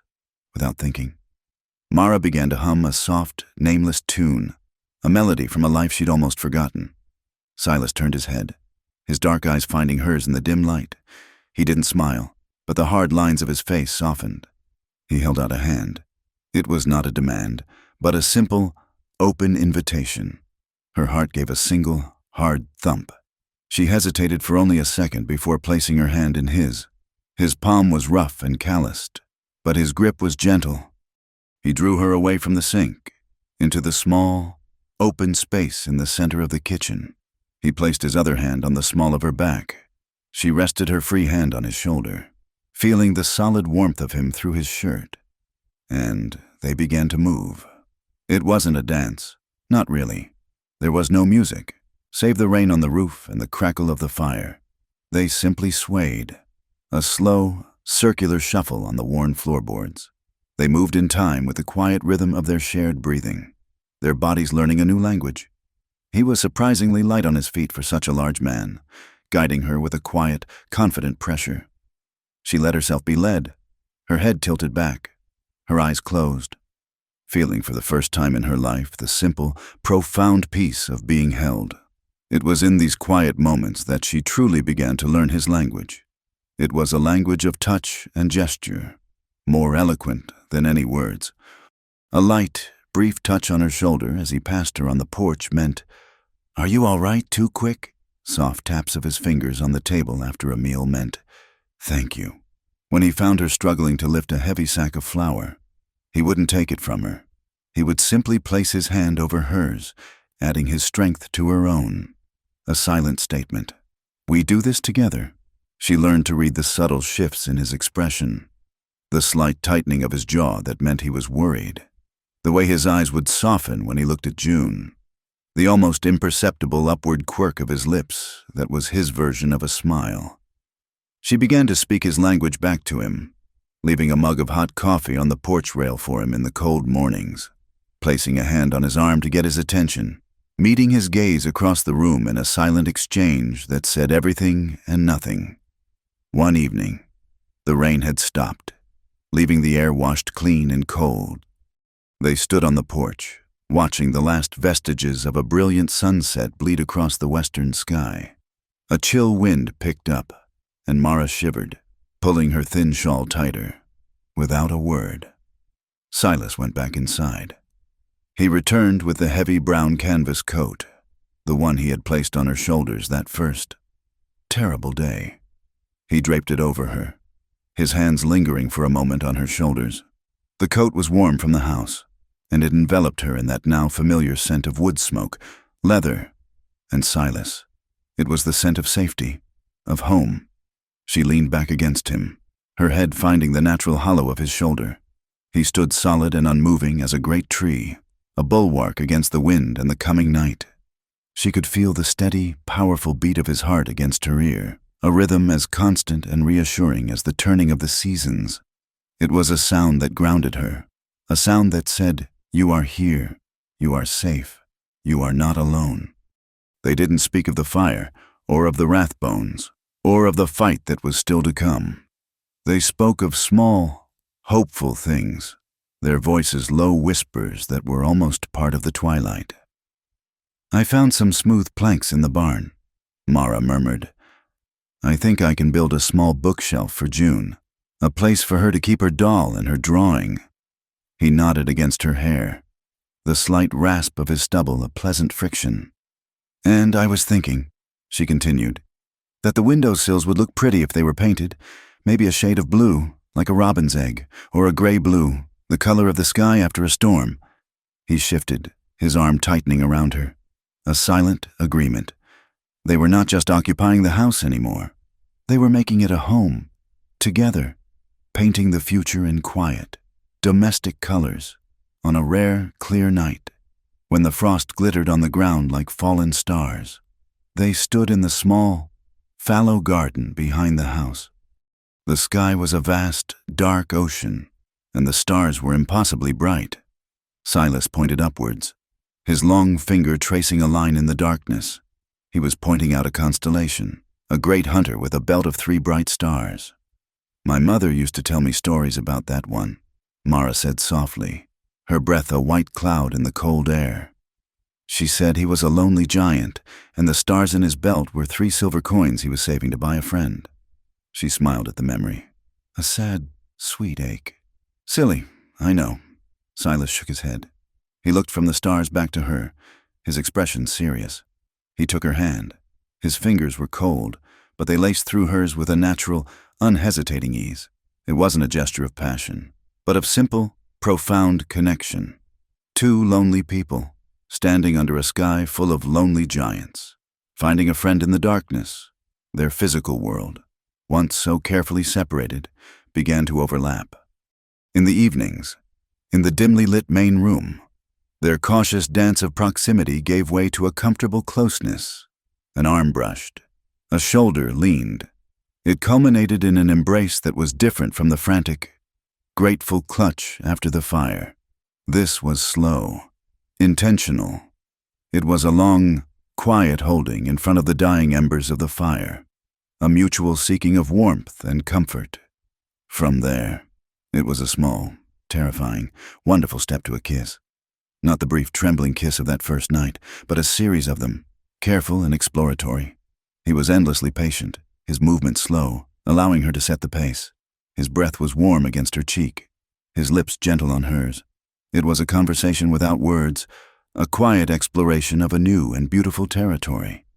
There were moments when the ghosts of her past, the memories of rough, thoughtless hands and transactional touches, would rise up, and a knot of fear would tighten in her chest. "Stop, please," she whispered once, turning her head away, her voice tight. He stopped. Instantly. There was no pressure, no complaint, no questioning look. He simply released her, his hands moving to her shoulders in a gesture that was purely supportive. He waited. He let the silence be her shield until she was ready. A few minutes later, her heart steady again, she turned back to him. She looked into his dark, patient eyes and saw only respect. She placed her hand on his cheek. "Okay," she whispered. A slow smile touched his eyes. It was more than a smile. It was a sunrise. And when he kissed her again, it was with the same gentle care, but with a new, quiet confidence, because he knew he was welcome. One night, exhausted from a long day of mending the corral fence, they fell asleep on the small settee in front of the fire, still fully clothed. Mara was curled against Silas's side, his arm a heavy, protective weight around her, his coat serving as their shared blanket. It was a deep, dreamless, and utterly peaceful sleep. They were woken sometime in the deep of the night by a soft rustling and a tiny, suppressed giggle. Mara opened her eyes to see June standing over them, her face illuminated by the faint glow of the embers. The child was dragging a heavy quilt from her own cot. With a great deal of serious effort, she managed to spread the quilt over both of them. She patted it down with her small hands, then stood back to admire her work. She looked at the two sleeping adults, tucked together under her blanket, and a wide, happy grin spread across her face. She giggled again, a sound as bright and clear as a tiny bell, before pattering back to her own bed. The next morning, Mara woke first. She was still nestled against Silas, warm and safe. The gray morning light was filtering through the window. She slipped from the settee, careful not to wake him, and went to restart the fire in the stove. On the kitchen table, where his slate usually sat, was a single piece of clean, white paper. His square, steady script stood out, stark and clear in the morning chill. It was not a question. It was a declaration. Don't need a preacher to know. We belong. Mara read the words once, twice. Tears welled in her eyes, blurring the ink. It was the most beautiful proposal she could have ever imagined. It was a vow made not before God or the town, but between the two of them, written in the quiet language of their shared life. She picked up the piece of paper, her heart full to bursting. This was what love was. It wasn't a fancy letter full of false promises.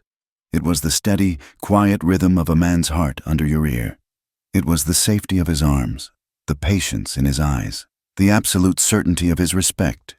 It was a child's giggle in the night. She looked over at Silas, still asleep on the settee, his face peaceful in the pale light.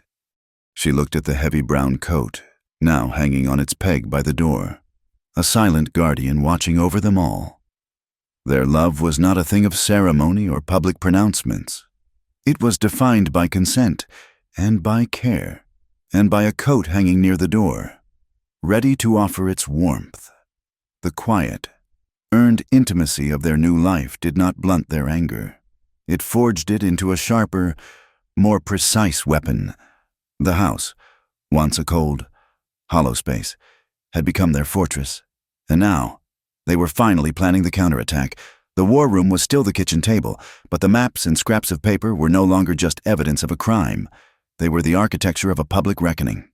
Mara, searching for a ledger in the small, dusty desk Silas used for his ranch accounts, found something else. Tucked beneath a stack of old seed catalogs was a rolled tube of oilcloth. She untied the leather thong and carefully unrolled it.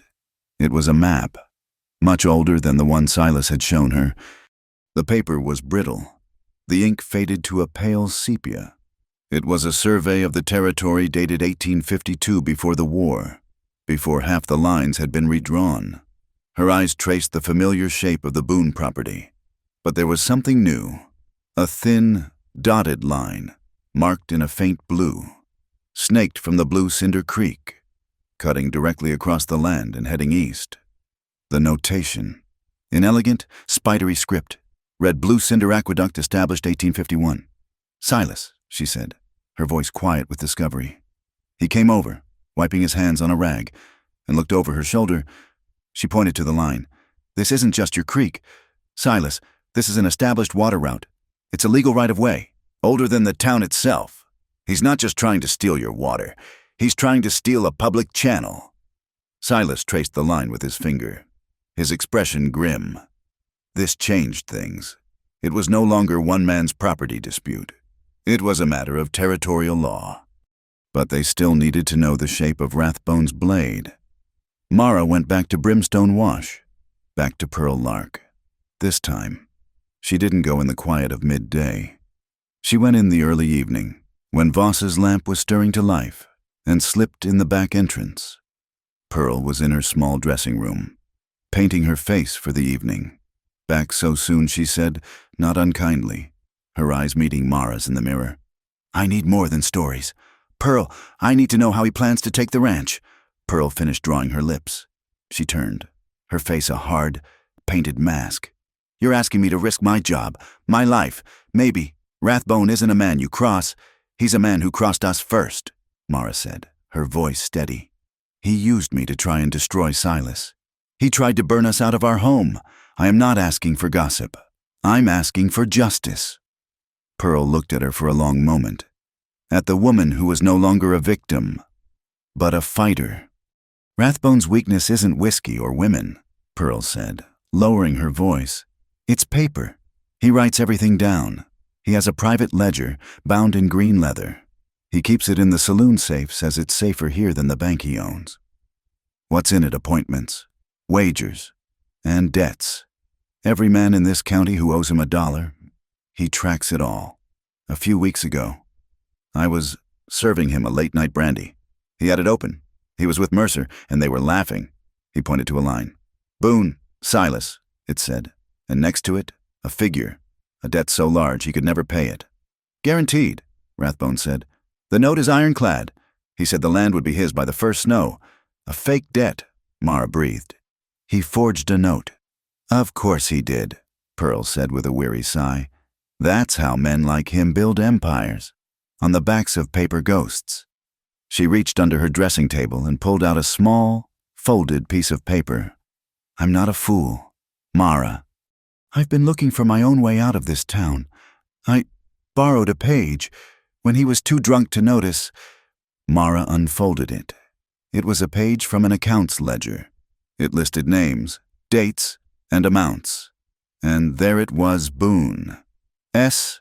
Note of hand. 1886. $2,000. A sum that would bankrupt him 10 times over. This is his plan, Mara whispered. He'll let us exhaust ourselves on the prank, and then he'll hit us with this, a fake debt to seize the land, and the water with it. Silas's reaction to the ledger page was a cold, terrifying stillness. He knew his father's books. There was no such debt. It was a complete fabrication, but a forgery was only as good as the paper it was on. He needed to prove his own title was clean and undisputed. The next morning he rode to the railroad depot, a noisy, bustling building that smelled of coal smoke and ozone. The telegraph operator, a man named Thomas Finney, was a friend from before. Finney was one of the few in town who understood the simple, practical sign language Silas used. Silas stepped up to the counter, and the clattering of the telegraph key paused. Finney looked up, his eyes kind. Silas's hands moved, not in the fluid poetry of formal sign, but in a series underscore of short, sharp gestures. Denver, Land Office, Territorial Records, Need Copy, Deed, Boone, Silas, Cold Lantern Ranch, Urgent. Finney's face grew serious. He knew what a request like this meant.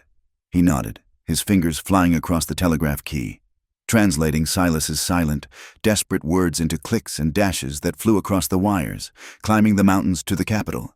Click, clack, click, clack, clack, click, click. The sound was a frantic, ticking clock. Now, they had to wait. The days were fraught with a new, vibrating tension. The harvest fair was in 1 week. It was their deadline. Mara began to prepare her part of the assault. She wasn't a public speaker. The very thought made her hands sweat and her stomach clench. But she practiced. She went to the barn, stood in the empty hayloft, and spoke to the dust motes dancing in the light. Her voice was small at first, trembling. My name is Mara Vale. I came to Brimstone Wash. I came because of a letter. She told the story, over and over. She stripped it of emotion, honed it down to the bare, unassailable facts. The elegant paper, the watermark, the reddish-brown ink, the laughter from the hill. She crafted her words into a short, sharp spear, aimed not at the hearts of the town, but at their sense of decency. She would not mention June. She would not mention Inez. She would not give them any part of her new family to gossip about. This was about a lie and a public humiliation. While she practiced her words, Silas prepared his visual proof. He took a large, 2-yard stretch of clean canvas, the kind used for mending wagon covers, and stretched it tight on a wooden frame.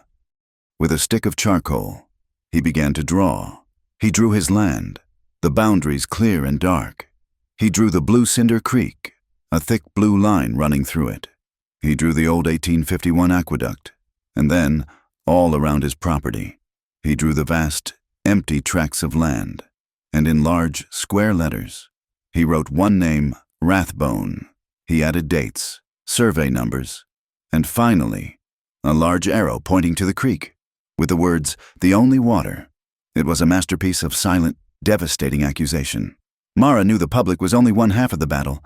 She needed the law, not the town sheriff, who was in Rathbone's pocket, but a real lawman.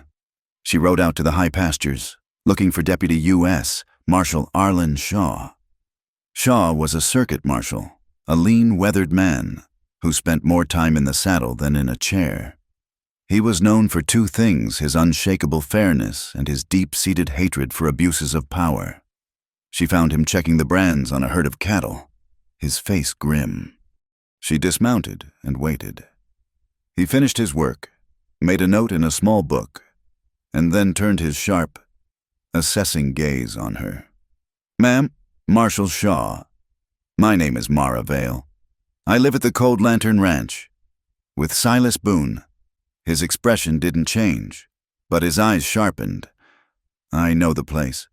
I'm here because a crime is being committed. Sir, but it's not one I can prove in a court. Not yet." She laid it out for him, just as she had practiced in the barn. The letter, the forgery, the arson, the water. She spoke quickly, clearly, presenting only the facts. She finished. "He's using the law as a weapon, and I don't have enough to ask for an arrest, but I have enough to know it's wrong." Shaw pushed his hat back, scratching his graying hair. "Judge Rathbone is a powerful man. Ma'am, he's the law in Brimstone Wash." "Then the law is crooked," Mara said flatly. "The town harvest fair is this Saturday. I plan on telling my story in public. Silas Boone will be presenting his own evidence about the water rights. I thought you might want to be there, as a guest, to enjoy the apple pie, and to make sure the peace is kept." A slow, wolfish grin spread across Shaw's weathered face. "Harvest fair. You say I do have a fondness for pie, and I find public stories to be mighty illuminating. I'll be there. 3 days before the fair." The reply from Denver arrived. Thomas Finney, the telegraph operator, rode out to the ranch himself, his face pale and urgent. He handed the flimsy yellow paper to Silas. Silas unfolded it. Mara read over his shoulder, her hand clutching his arm. The Denver office confirmed it. The title for Cold Lantern Ranch was clean. Silas Boone was the sole, undisputed owner. There were no liens, no debts, but that wasn't all. Finney had handed him a second, thicker envelope. This came with it. "Silas, from the Denver Land Office. It's a copy of a local filing from our office."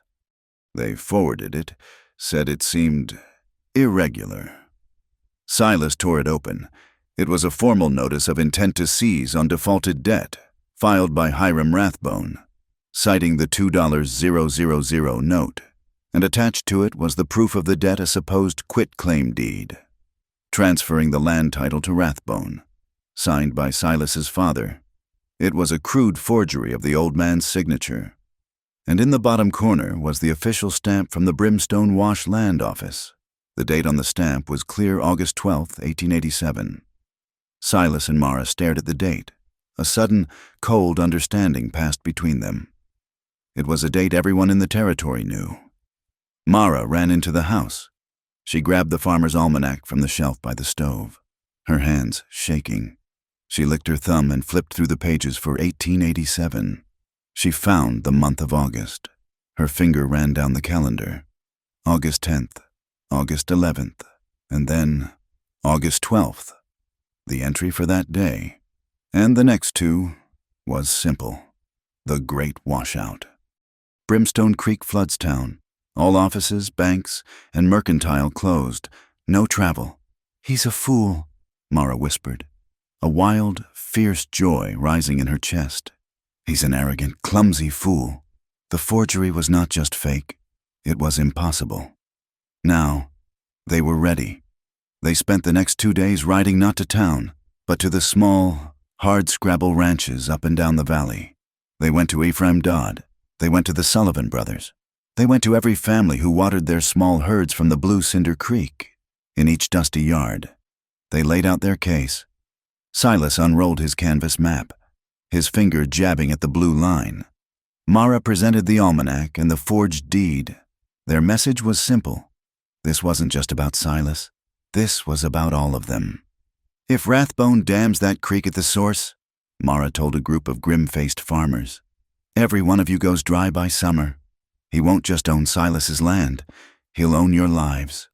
She produced a petition, her own careful handwriting on a clean sheet of foolscap, demanding that the county commissioners and the territorial government honor the 1851 aqueduct and protect the Blue Cinder watershed as a public trust.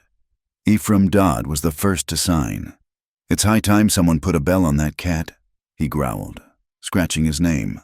One by one, the others followed. The Sullivans, the Abernathys, the quiet, worried women and the angry, calloused men. They were building an army, not of guns, but of signatures. The day before the fair, Judge Hiram Rathbone rode his fine black stallion down the road past Cold Lantern Ranch. He was on his way back from a day of overseeing his vast, dry lands. He pulled up, letting his horse drink from the public trough near their gate. He saw Silas mending a fence rail, and Mara, nearby, gathering late herbs from her small garden. They both stopped their work. They didn't retreat to the house. They didn't look away. They simply stood, side by side, and watched him. Rathbone's eyes, cold and assessing, swept over them. He noted the patched-up barn, the new, solid fence, the unmistakable air of partnership between the mute and the woman he'd tried to use as a weapon. He saw no fear. He saw no shame. He saw only two people, standing their ground, on their land. He gave a slow, mocking tip of his hat. Ma'am. Boone. Mara just stared. Silas drove a nail into the wood with one powerful blow. Rathbone's smile tightened. His gaze, which was usually so confident, so dismissive, lingered for a fraction of a second too long. His eyes darted from the house, to the barn, to the creek. For the first time, he looked less like a predator and more like a man checking for traps. He nudged his stallion with his spurs, a little harder than necessary, and cantered away toward town, the dust rising behind him. He could smell the change in the wind. The first cold snap of the season had scoured the high desert, and the air in Brimstone Wash was sharp as glass. It was the day of the early winter harvest fair, the last communal gathering before the deep snows would isolate the scattered ranches. The town, such as it was trying its best to be festive. Trestle tables set up in the wide, muddy street groaned under the weight of pumpkin pies, jars of spiced apple butter, and heavy loaves of cornbread.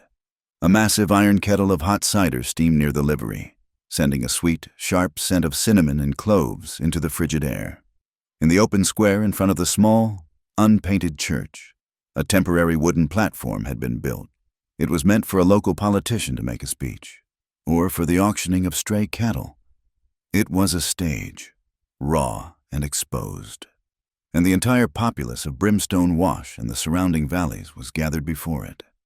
Judge Hiram Rathbone was in his element, a thick woolen coat emphasizing his broad shoulders, his silver hair glinting in the pale sunlight. He moved among the townsfolk like a benevolent king, accepting a cup of cider, laughing his deep, confident laugh. His son and Clay Mercer flanking him like obedient hounds. He was the center of their universe, the man who owned the bank, the mercantile, the law, and, he assumed, the future. The cattle auction finished. A fiddler played a half-hearted tune. There was a lull, a moment of quiet anticipation. Then, the crowd parted. A murmur rippled through the gathered families as Mara Vale walked toward the platform. She was not in her patched-up work dress. She wore her one good, dark wool dress, the one she had arrived in, now mended and clean. Her hair was pulled back neatly. She walked with a straight-backed dignity that defied the whispers of saloon girl that had followed her for weeks. Beside her, towering and solid, was Silas Boone. He carried a large, rolled canvas under one arm. Holding his other hand was June, her small face serious, clutching her rag doll, Marta. They stopped at the steps. Mara looked at Silas. He gave her a single, slow nod. She let go of June's hand, took a deep breath that plumed white in the cold, and mounted the 3 steps. She stood alone in the center of the platform. The fiddler stopped playing. The murmuring died, replaced by a cold, shocked, expectant silence. Mara's hands were clasped so tightly, her knuckles were white. She looked out, not at the hostile faces, but over their heads, to the distant, snow-dusted peaks. "Good afternoon," she said. Her voice, which she had practiced in the barn until it was raw, was surprisingly clear and steady. It carried in the cold, thin air. "My name is Mara Vale. Many of you know me. You know me as the woman who was sent to the Cold Lantern Ranch as a joke." A wave of uncomfortable shifting went through the crowd. This was not the talk of harvest and gratitude they had expected. Judge Rathbone, near the cider barrel, stopped smiling. "I am here today to show you the authors of that joke," Mara continued, her voice gaining strength. She held up the creased, elegant letter. "This is the letter that was sent to me. It promised me a home and a position caring for a child. It was written on fine linen paper that bears a single watermark." She walked to the edge of the platform, holding the letter to the light, the watermark of the Rathbone and Company Mercantile. A collective, sharp intake of breath. All eyes flicked from Mara to the judge. "The ink," Mara said, her voice dropping, "is a specific reddish-brown, the same ink Mr. Clay Mercer uses to initial his documents. And the handwriting." She held up the other paper. The fine notice she had taken from the town board is a perfect match. As she spoke, Silas moved to the side of the platform, where the church wall offered a flat expanse. He unrolled his massive canvas map and, with 2 thumbtacks, fixed it for all to see. If Mara's words were a spark, Silas's map was the gunpowder, the murmuring, which had been confused, now turned sharp and angry. The farmers and ranchers in the crowd surged forward, their eyes tracing the lines. They didn't need a speech. They saw it all. The small, isolated square of Boone land, the bright blue artery of the Blue Cinder Creek, and the vast, choking sprawl of dry, worthless Rathbone land surrounding it all. The words Silas had drawn in stark black charcoal, "The only water," seemed to shout. The farmers, Ephraim Dodd, the Sullivan brothers. The Abernathys looked at each other, their faces grim.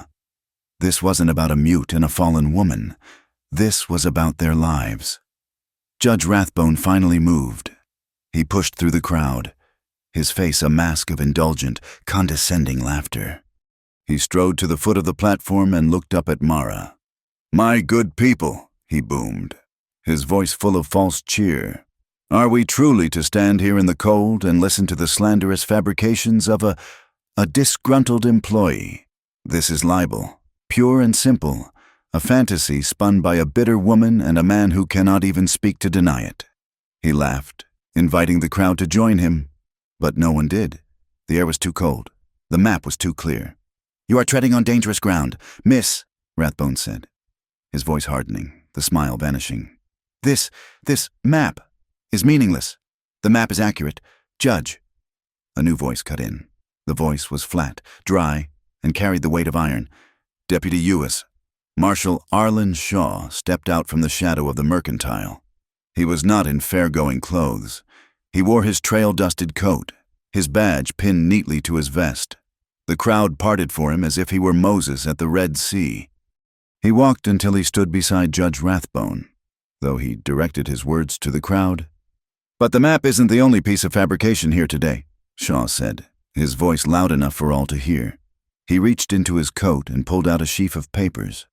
"This is a legal filing, an intent to seize the Cold Lantern Ranch for a supposed debt of $2,000, a debt secured by a quit-claim deed, signed by Silas Boone's father, filed by you, Judge Rathbone." Rathbone's face went pale. "That is a private legal matter. That note is ironclad." "It's an ironclad forgery," Shaw said, his voice turning to steel. He held up the forged deed. "This document bears the official stamp of the Brimstone Wash Territorial Office. It is dated." He paused, letting the silence stretch. "August 12th, 1887. He turned his sharp eyes on the postmaster, who was standing near the back. "Mr. Finney, you are the postmaster and a federal agent. Would you be so kind as to remind the good people of this town what happened on August 12th? 1,887 inches, the small..." Nervous postmaster cleared his throat. "The flood, Marshall, the great washout. Brimstone Creek overflowed its banks. The entire street, this very spot, was under 4 feet of water. Every office in this town, including my own and the land office, was closed, by federal order, for 3 days. No one got in, no one got out. Marshal Shaw held the forged deed high in the air, the paper fluttering in the wind. This document was filed, signed, and stamped on a day when the office it supposedly came from was underwater. It is not just a forgery. Judge, it is an impossible forgery. And that," he added, his voice dropping to a deadly quiet, "is a federal crime." The crowd was stone silent. The only sound was the wind whistling around the church steeple. Judge Rathbone, who had built a life on words, had none. His son, Hiram Jr., and Clay Mercer, who had been enjoying the show, were now trapped. Their faces, which had been smug, were now blotchy with panic. They began to ease back, trying to melt into the edges of the crowd. "Stop!" a voice cried. It was Pearl Lark. She pushed her way to the front, not in her saloon feathers, but in a simple, dark wool coat. She looked respectable, and she looked furious. She pointed a gloved finger straight at the 3 men. "I heard them. The night before she arrived, I heard them all, drunk and bragging at Voss's lamp. Clay Mercer, right there, boasted that the judge himself called the joke wedding letter an inspired plan. And young Hiram Rathbone." She fixed him with a glare that made him flinch. "He said, and I quote, 'Sending that saloon girl to the dummy is the perfect excuse. No decent court will let a man like that keep his land, not with her under his roof.'" The crowd turned as one, a many-headed beast, to stare at the 3 young men. They were trapped by 100 pairs of eyes, their guilt a visible, stinking thing. Mrs. Gable, the blacksmith's wife, a formidable woman with arms like oak branches, stepped forward. She looked at the 3 men, her face a mask of utter contempt. She spat in the dirt at their feet. "Shame!" she roared, her voice booming over the square. "Shame on you all!" And then she began to clap. A slow, hard, rhythmic applause. It was not a sound of approval. It was a sound of judgment into this terrible, tense silence. A small figure broke free. June, who had been watching from the steps, her face pale and confused, suddenly ran onto the platform. She ran past Mara, past the spot where the judge had stood, to the very center of the stage. She was holding her charcoal drawing, the one of the 3 figures under the leaning tree. She knelt, her small body trembling, and carefully placed the drawing on the raw wooden planks. She found a small stone that had been kicked onto the stage and used it to weigh the paper down against the wind. She didn't say a word. She just left it there. The drawing, with its simple, lopsided figures, was a more powerful testament than anything else. The crowd saw it. The tall man in the hat, the woman with the triangle dress, the small child in the middle, her hands held by both. Mara June Silas. It was not a legal argument. It was not a criminal complaint. It was a child's picture of a family. It was a child's heart, laid bare on the public stage.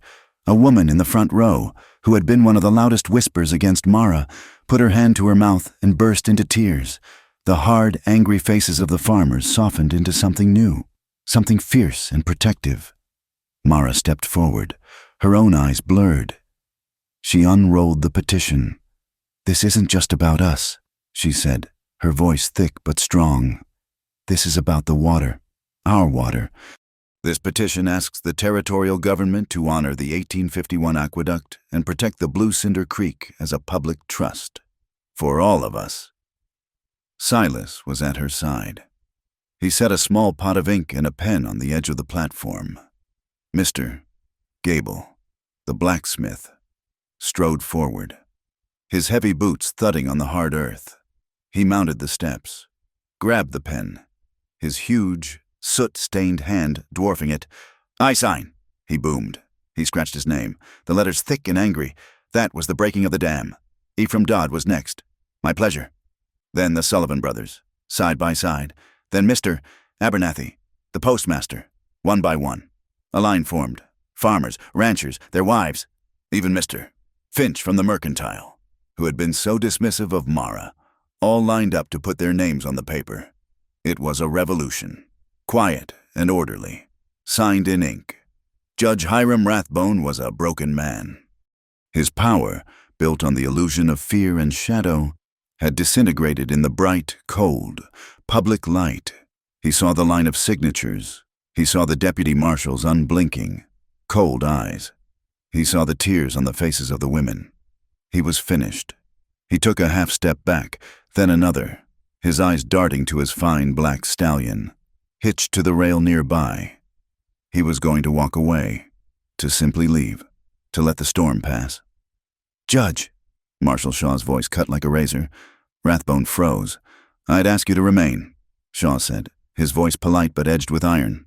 "The good people of Brimstone Wash are concluding their civil matter, but you and I," he stepped closer, blocking the judge's path, "are going to have a long, private conversation about mail fraud, about forgery of federal documents, and about conspiracy to commit arson. I'd invite you to my office. Now." Shaw didn't put a hand on him. He didn't need to. He simply gestured. It was an order, not an invitation.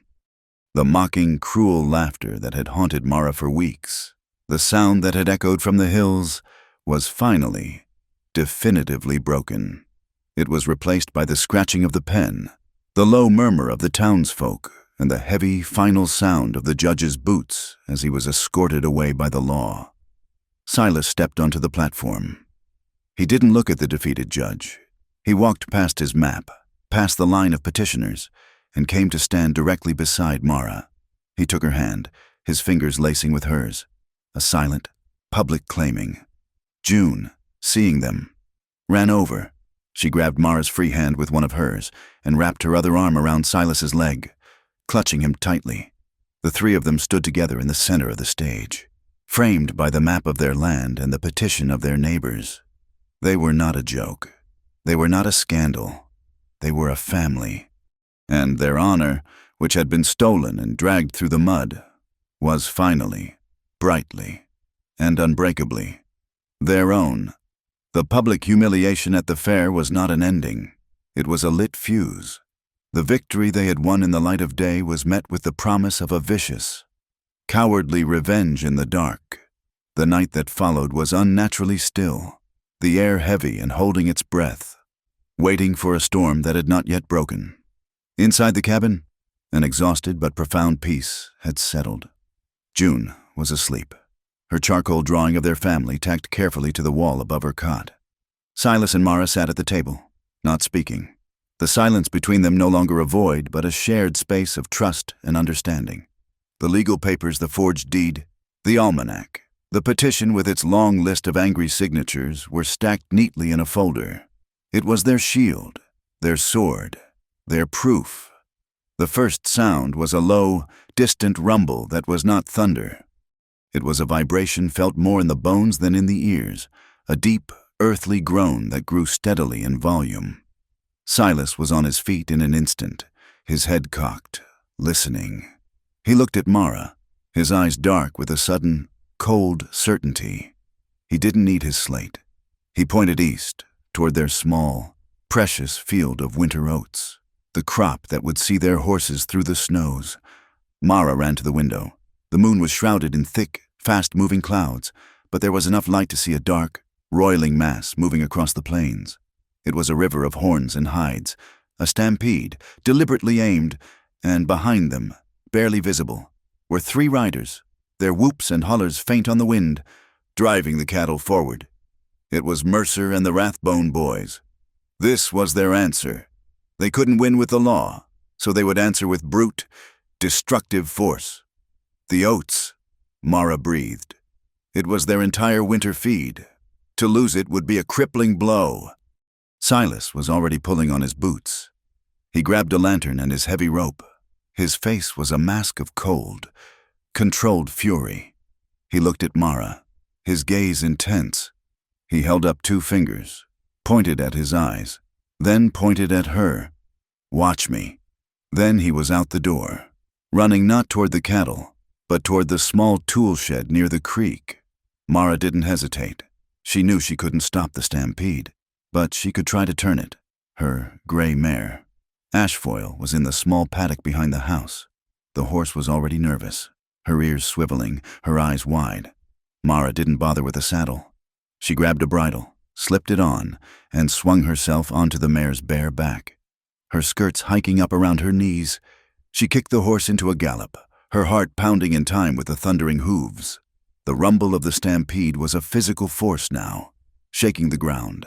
She raced not toward the cattle, but parallel to them, toward the head of their small irrigation system.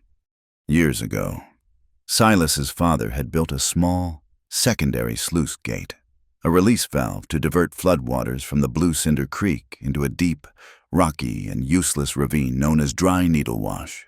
It hadn't been opened in a decade. The heavy wooden lever that controlled the gate was stiff with rust and disuse.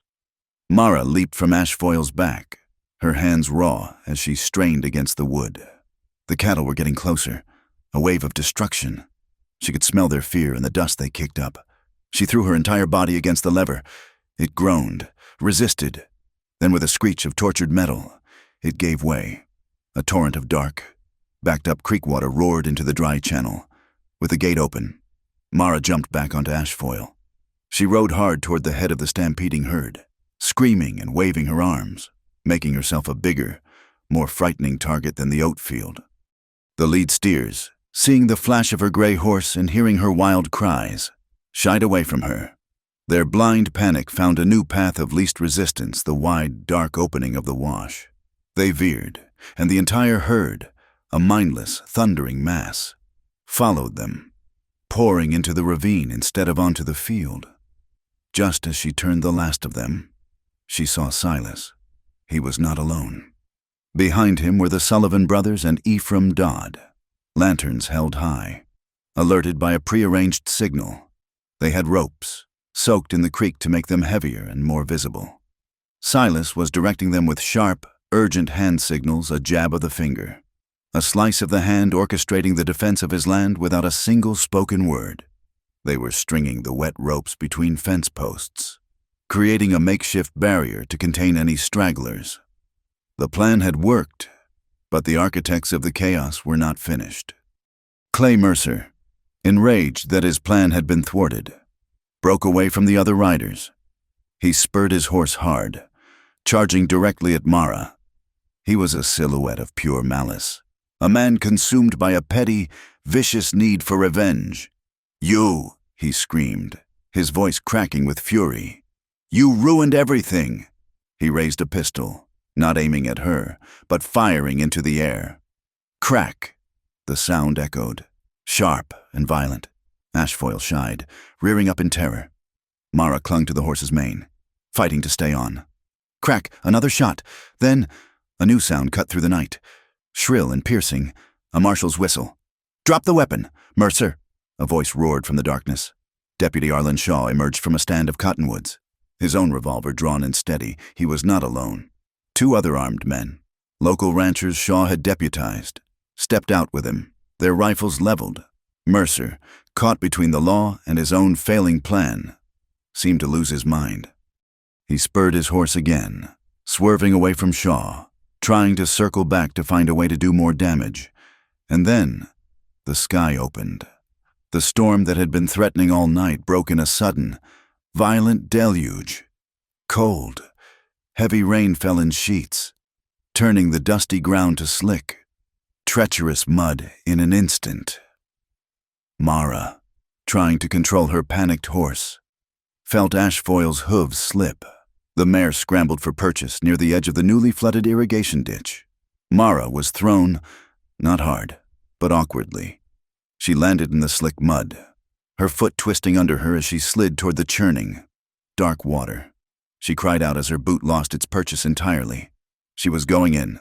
Suddenly, an arm like an iron band clamped around her waist. Silas was there. He had seen her fall and had run, his own feet sliding in the mud. He caught her, his momentum carrying them both sideways. They tumbled together, away from the ditch, landing in a heap in the wet, tangled grass at the edge of the oat field. For a moment, the world was nothing but the sound of the driving rain, the pounding of her own heart, and the hard, solid reality of Silas's body against hers. She was lying half on top of him, her face inches from his. His hand was still gripping her waist, holding her fast. They were both breathing in ragged, desperate gasps, their hair plastered to their faces, the cold rain running in rivulets down their skin. He looked at her, his eyes dark and wild in the stormy night. He wasn't looking at her arm, or her leg, to see if she was hurt. He was looking deep into her eyes, searching for her. His gaze was a raw, silent question. "Are you all right? Are you here with me?" She managed a nod, her throat too tight for words. Relief, profound and absolute, washed over his face. He lifted his free hand, his fingers shaking slightly, and gently brushed a wet strand of hair from her cheek. Then, he leaned forward and rested his forehead against hers. It was not a kiss. It was something more. It was a silent, desperate acknowledgement of the terror they had just shared, and the fierce, unbreakable thing that bound them together. The touch was warm, solid, and grounding in the midst of the chaos. Then, he pulled back, helped her to her feet, and they turned, together, to face the last act of the war. The fight was already over. Mercer, his horse slipping in the mud, was surrounded. The Sullivan brothers had blocked his path from the front, and Shaw was closing in from behind. He threw his pistol down in disgust. "It's over, Mercer," Shaw said, his voice cold as the rain. He dismounted and pulled the man's hands behind his back, the click of the handcuffs loud and final.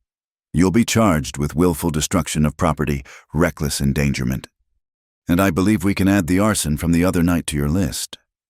Just then, a carriage, pulled by two fine black horses, sloshed to a halt on the track nearby.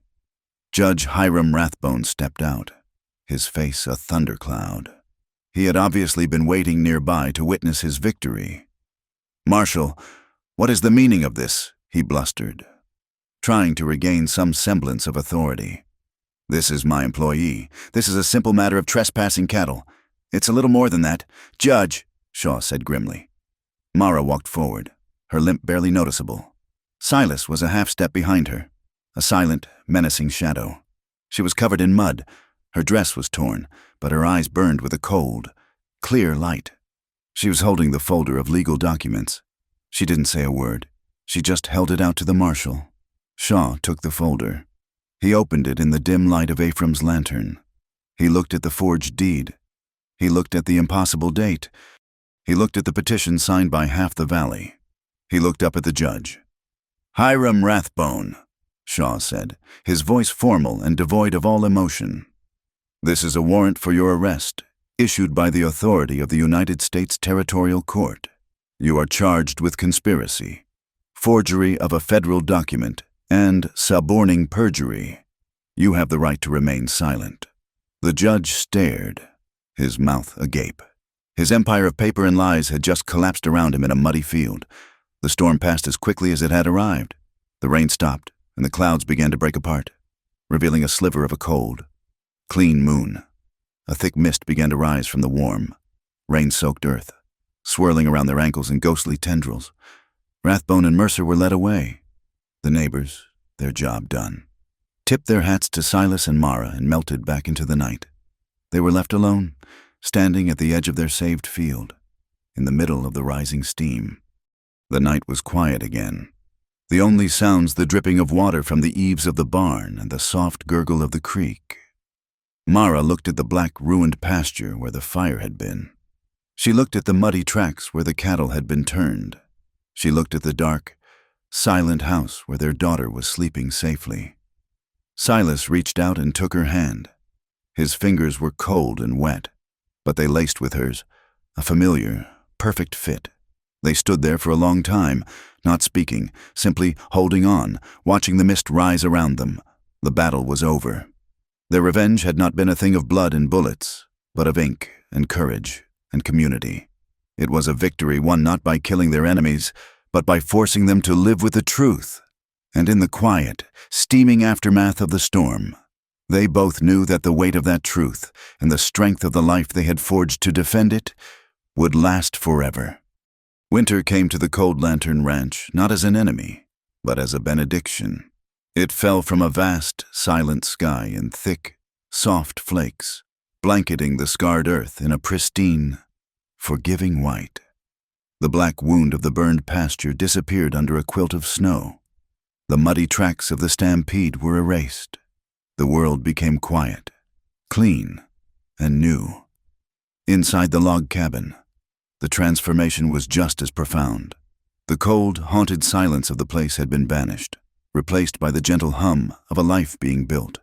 The windows, once vacant eyes, now looked out through curtains of a soft, ash-blue cotton, the very color Mara had once whispered about on the porch. They softened the harsh winter light, casting a peaceful, hopeful glow into the room. In the corner near the hearth, where a dusty crate had once sat, there now stood a small, sturdy bookshelf. Silas had built it from the smooth planks Mara had found, his large hands surprisingly deft. It was filled not with printed books, but with small volumes Mara had made herself, stitching folded paper together and filling them with the stories her mother had once told her, written out in her careful hand. Each evening, she would read one to June, her voice a soft melody against the crackle of the fire. The house smelled perpetually of baking, cornbread, mostly, but also of cinnamon, dried apples, and the rich scent of roasting venison. The kitchen, once a place of lonely, functional chores, was now the warm, beating heart of their home.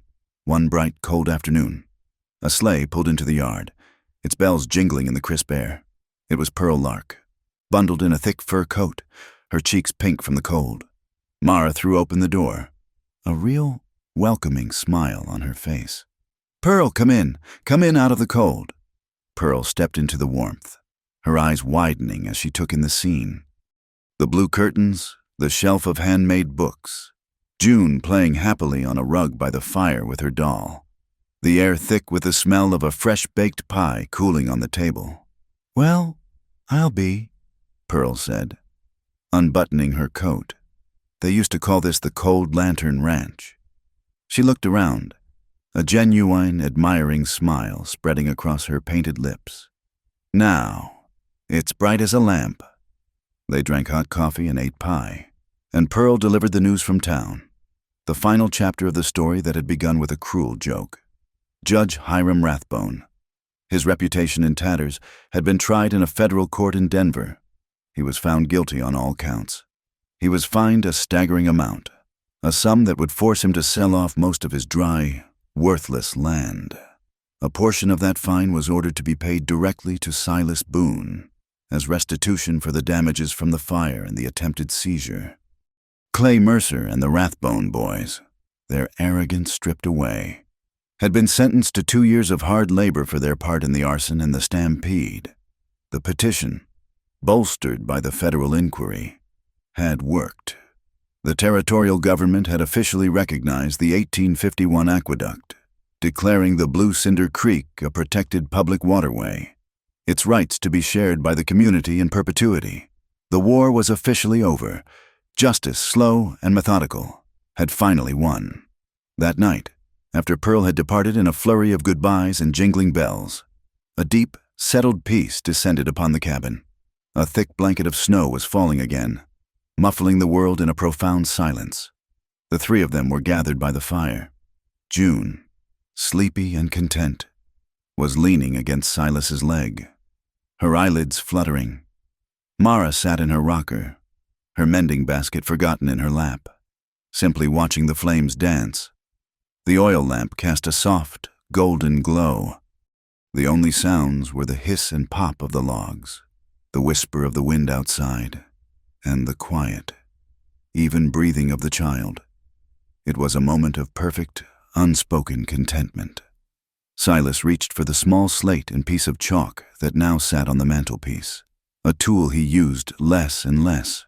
He picked them up, his calloused thumb rubbing over the smooth, dark stone. He looked at Mara, his eyes full of a deep, quiet emotion. He looked down at the top of June's tangled hair. He set the slate and the chalk back down on the mantelpiece. He took a deep breath, his broad chest expanding. He opened his mouth. His throat worked, a visible, straining effort against years of disuse and scarred tissue. The sound that came out was a raw, rasping croak, the sound of a rusty hinge being forced open. "Effa!" He stopped, his eyes closing for a second, a look of intense concentration on his face. He swallowed and tried again. The sound was still rough, a gravelly whisper torn from a place of deep pain, but it was clearer this time. It was a word. Fam, illy. The word hung in the warm, still air. It was broken, imperfect, and the most beautiful sound Mara had ever heard. Tears sprang to her eyes, hot and immediate, blurring the image of the fire, the man, the child. It was a word that cost him everything to say, and it gave her everything she had ever wanted. She rose from her rocker and knelt before him. She placed her hands on his knees, her own body trembling. She leaned in close, her lips brushing against his ear, so her whisper would be for him alone. "Yes," she breathed, her voice thick with tears. "Family." He looked at her, and in his eyes, she saw the culmination of their entire journey. The pain, the anger, the fear, and the slow, patient, miraculous healing. He opened his arms, and she went into them. It was not the desperate, grateful embrace of the night of the fire, nor the hesitant, exploratory embraces that had followed. This was a slow, deep, and certain holding. It was the embrace of a man who had found his voice, and a woman who had found her home. His hands were gentle on her back and in her hair. He kissed her, a long, soft, lingering kiss that spoke of quiet gratitude and a love as solid and enduring as the mountains outside. It was a kiss that held no fear, only the promise of 1,000 quiet evenings just like this one. "Mama, Papa," a small voice and a small body wriggled between them. June, woken by the sudden surge of emotion, had come to join them. She wrapped her skinny arms around both of their necks, her cheek pressed against Silas's rough shirt. She giggled, a happy, sleepy sound. Silas and Mara tightened their embrace, enclosing the child in their circle of warmth. Their quiet tears mingled with her bright, clear laughter, and the blended sound rose to the rafters, mixing with the gentle crackle of the fire. Finally filling the last of the cabin's empty spaces. After June had been carried to her cot and tucked in, Silas motioned for Mara to wait. He went to the small wooden chest where he kept his important papers. He rummaged for a moment and came back with a small, creased, and yellowed piece of paper. It looked as if it had been folded and unfolded 100 times. He handed it to her. It was a piece of cheap notepaper, torn from a ledger. On it, in his familiar, square script, was a single sentence. "I did not call your name the first day, but my heart chose you." Mara's breath hitched. He had written this long ago, after that first terrible day. While she had been nursing her humiliation and fear, he had already known. He had chosen her.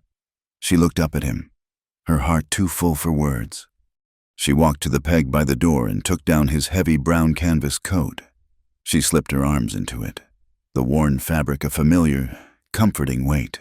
She went to him and leaned her head against his chest, her ear resting over the steady, reassuring beat of his heart. He wrapped his arms around her, holding her close. Outside, the snow fell, soft and silent, blanketing the ranch in a deep and peaceful sleep. But inside, in the warm glow of the firelight, there was no more silence. There was the sound of a child's even breathing.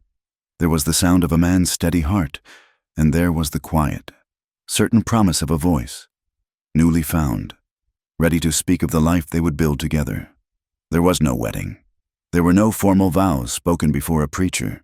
There was only this 3 people, broken and alone, who had found each other in the dust and the dark.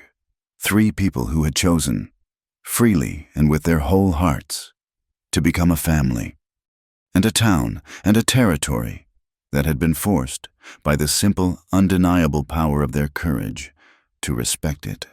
Thank you so much for listening to our story.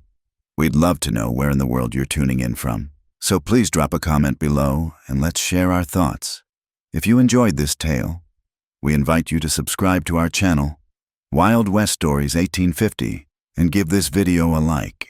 And if you'd like to help this story reach more listeners, please consider hitting the hype button to give it an extra boost.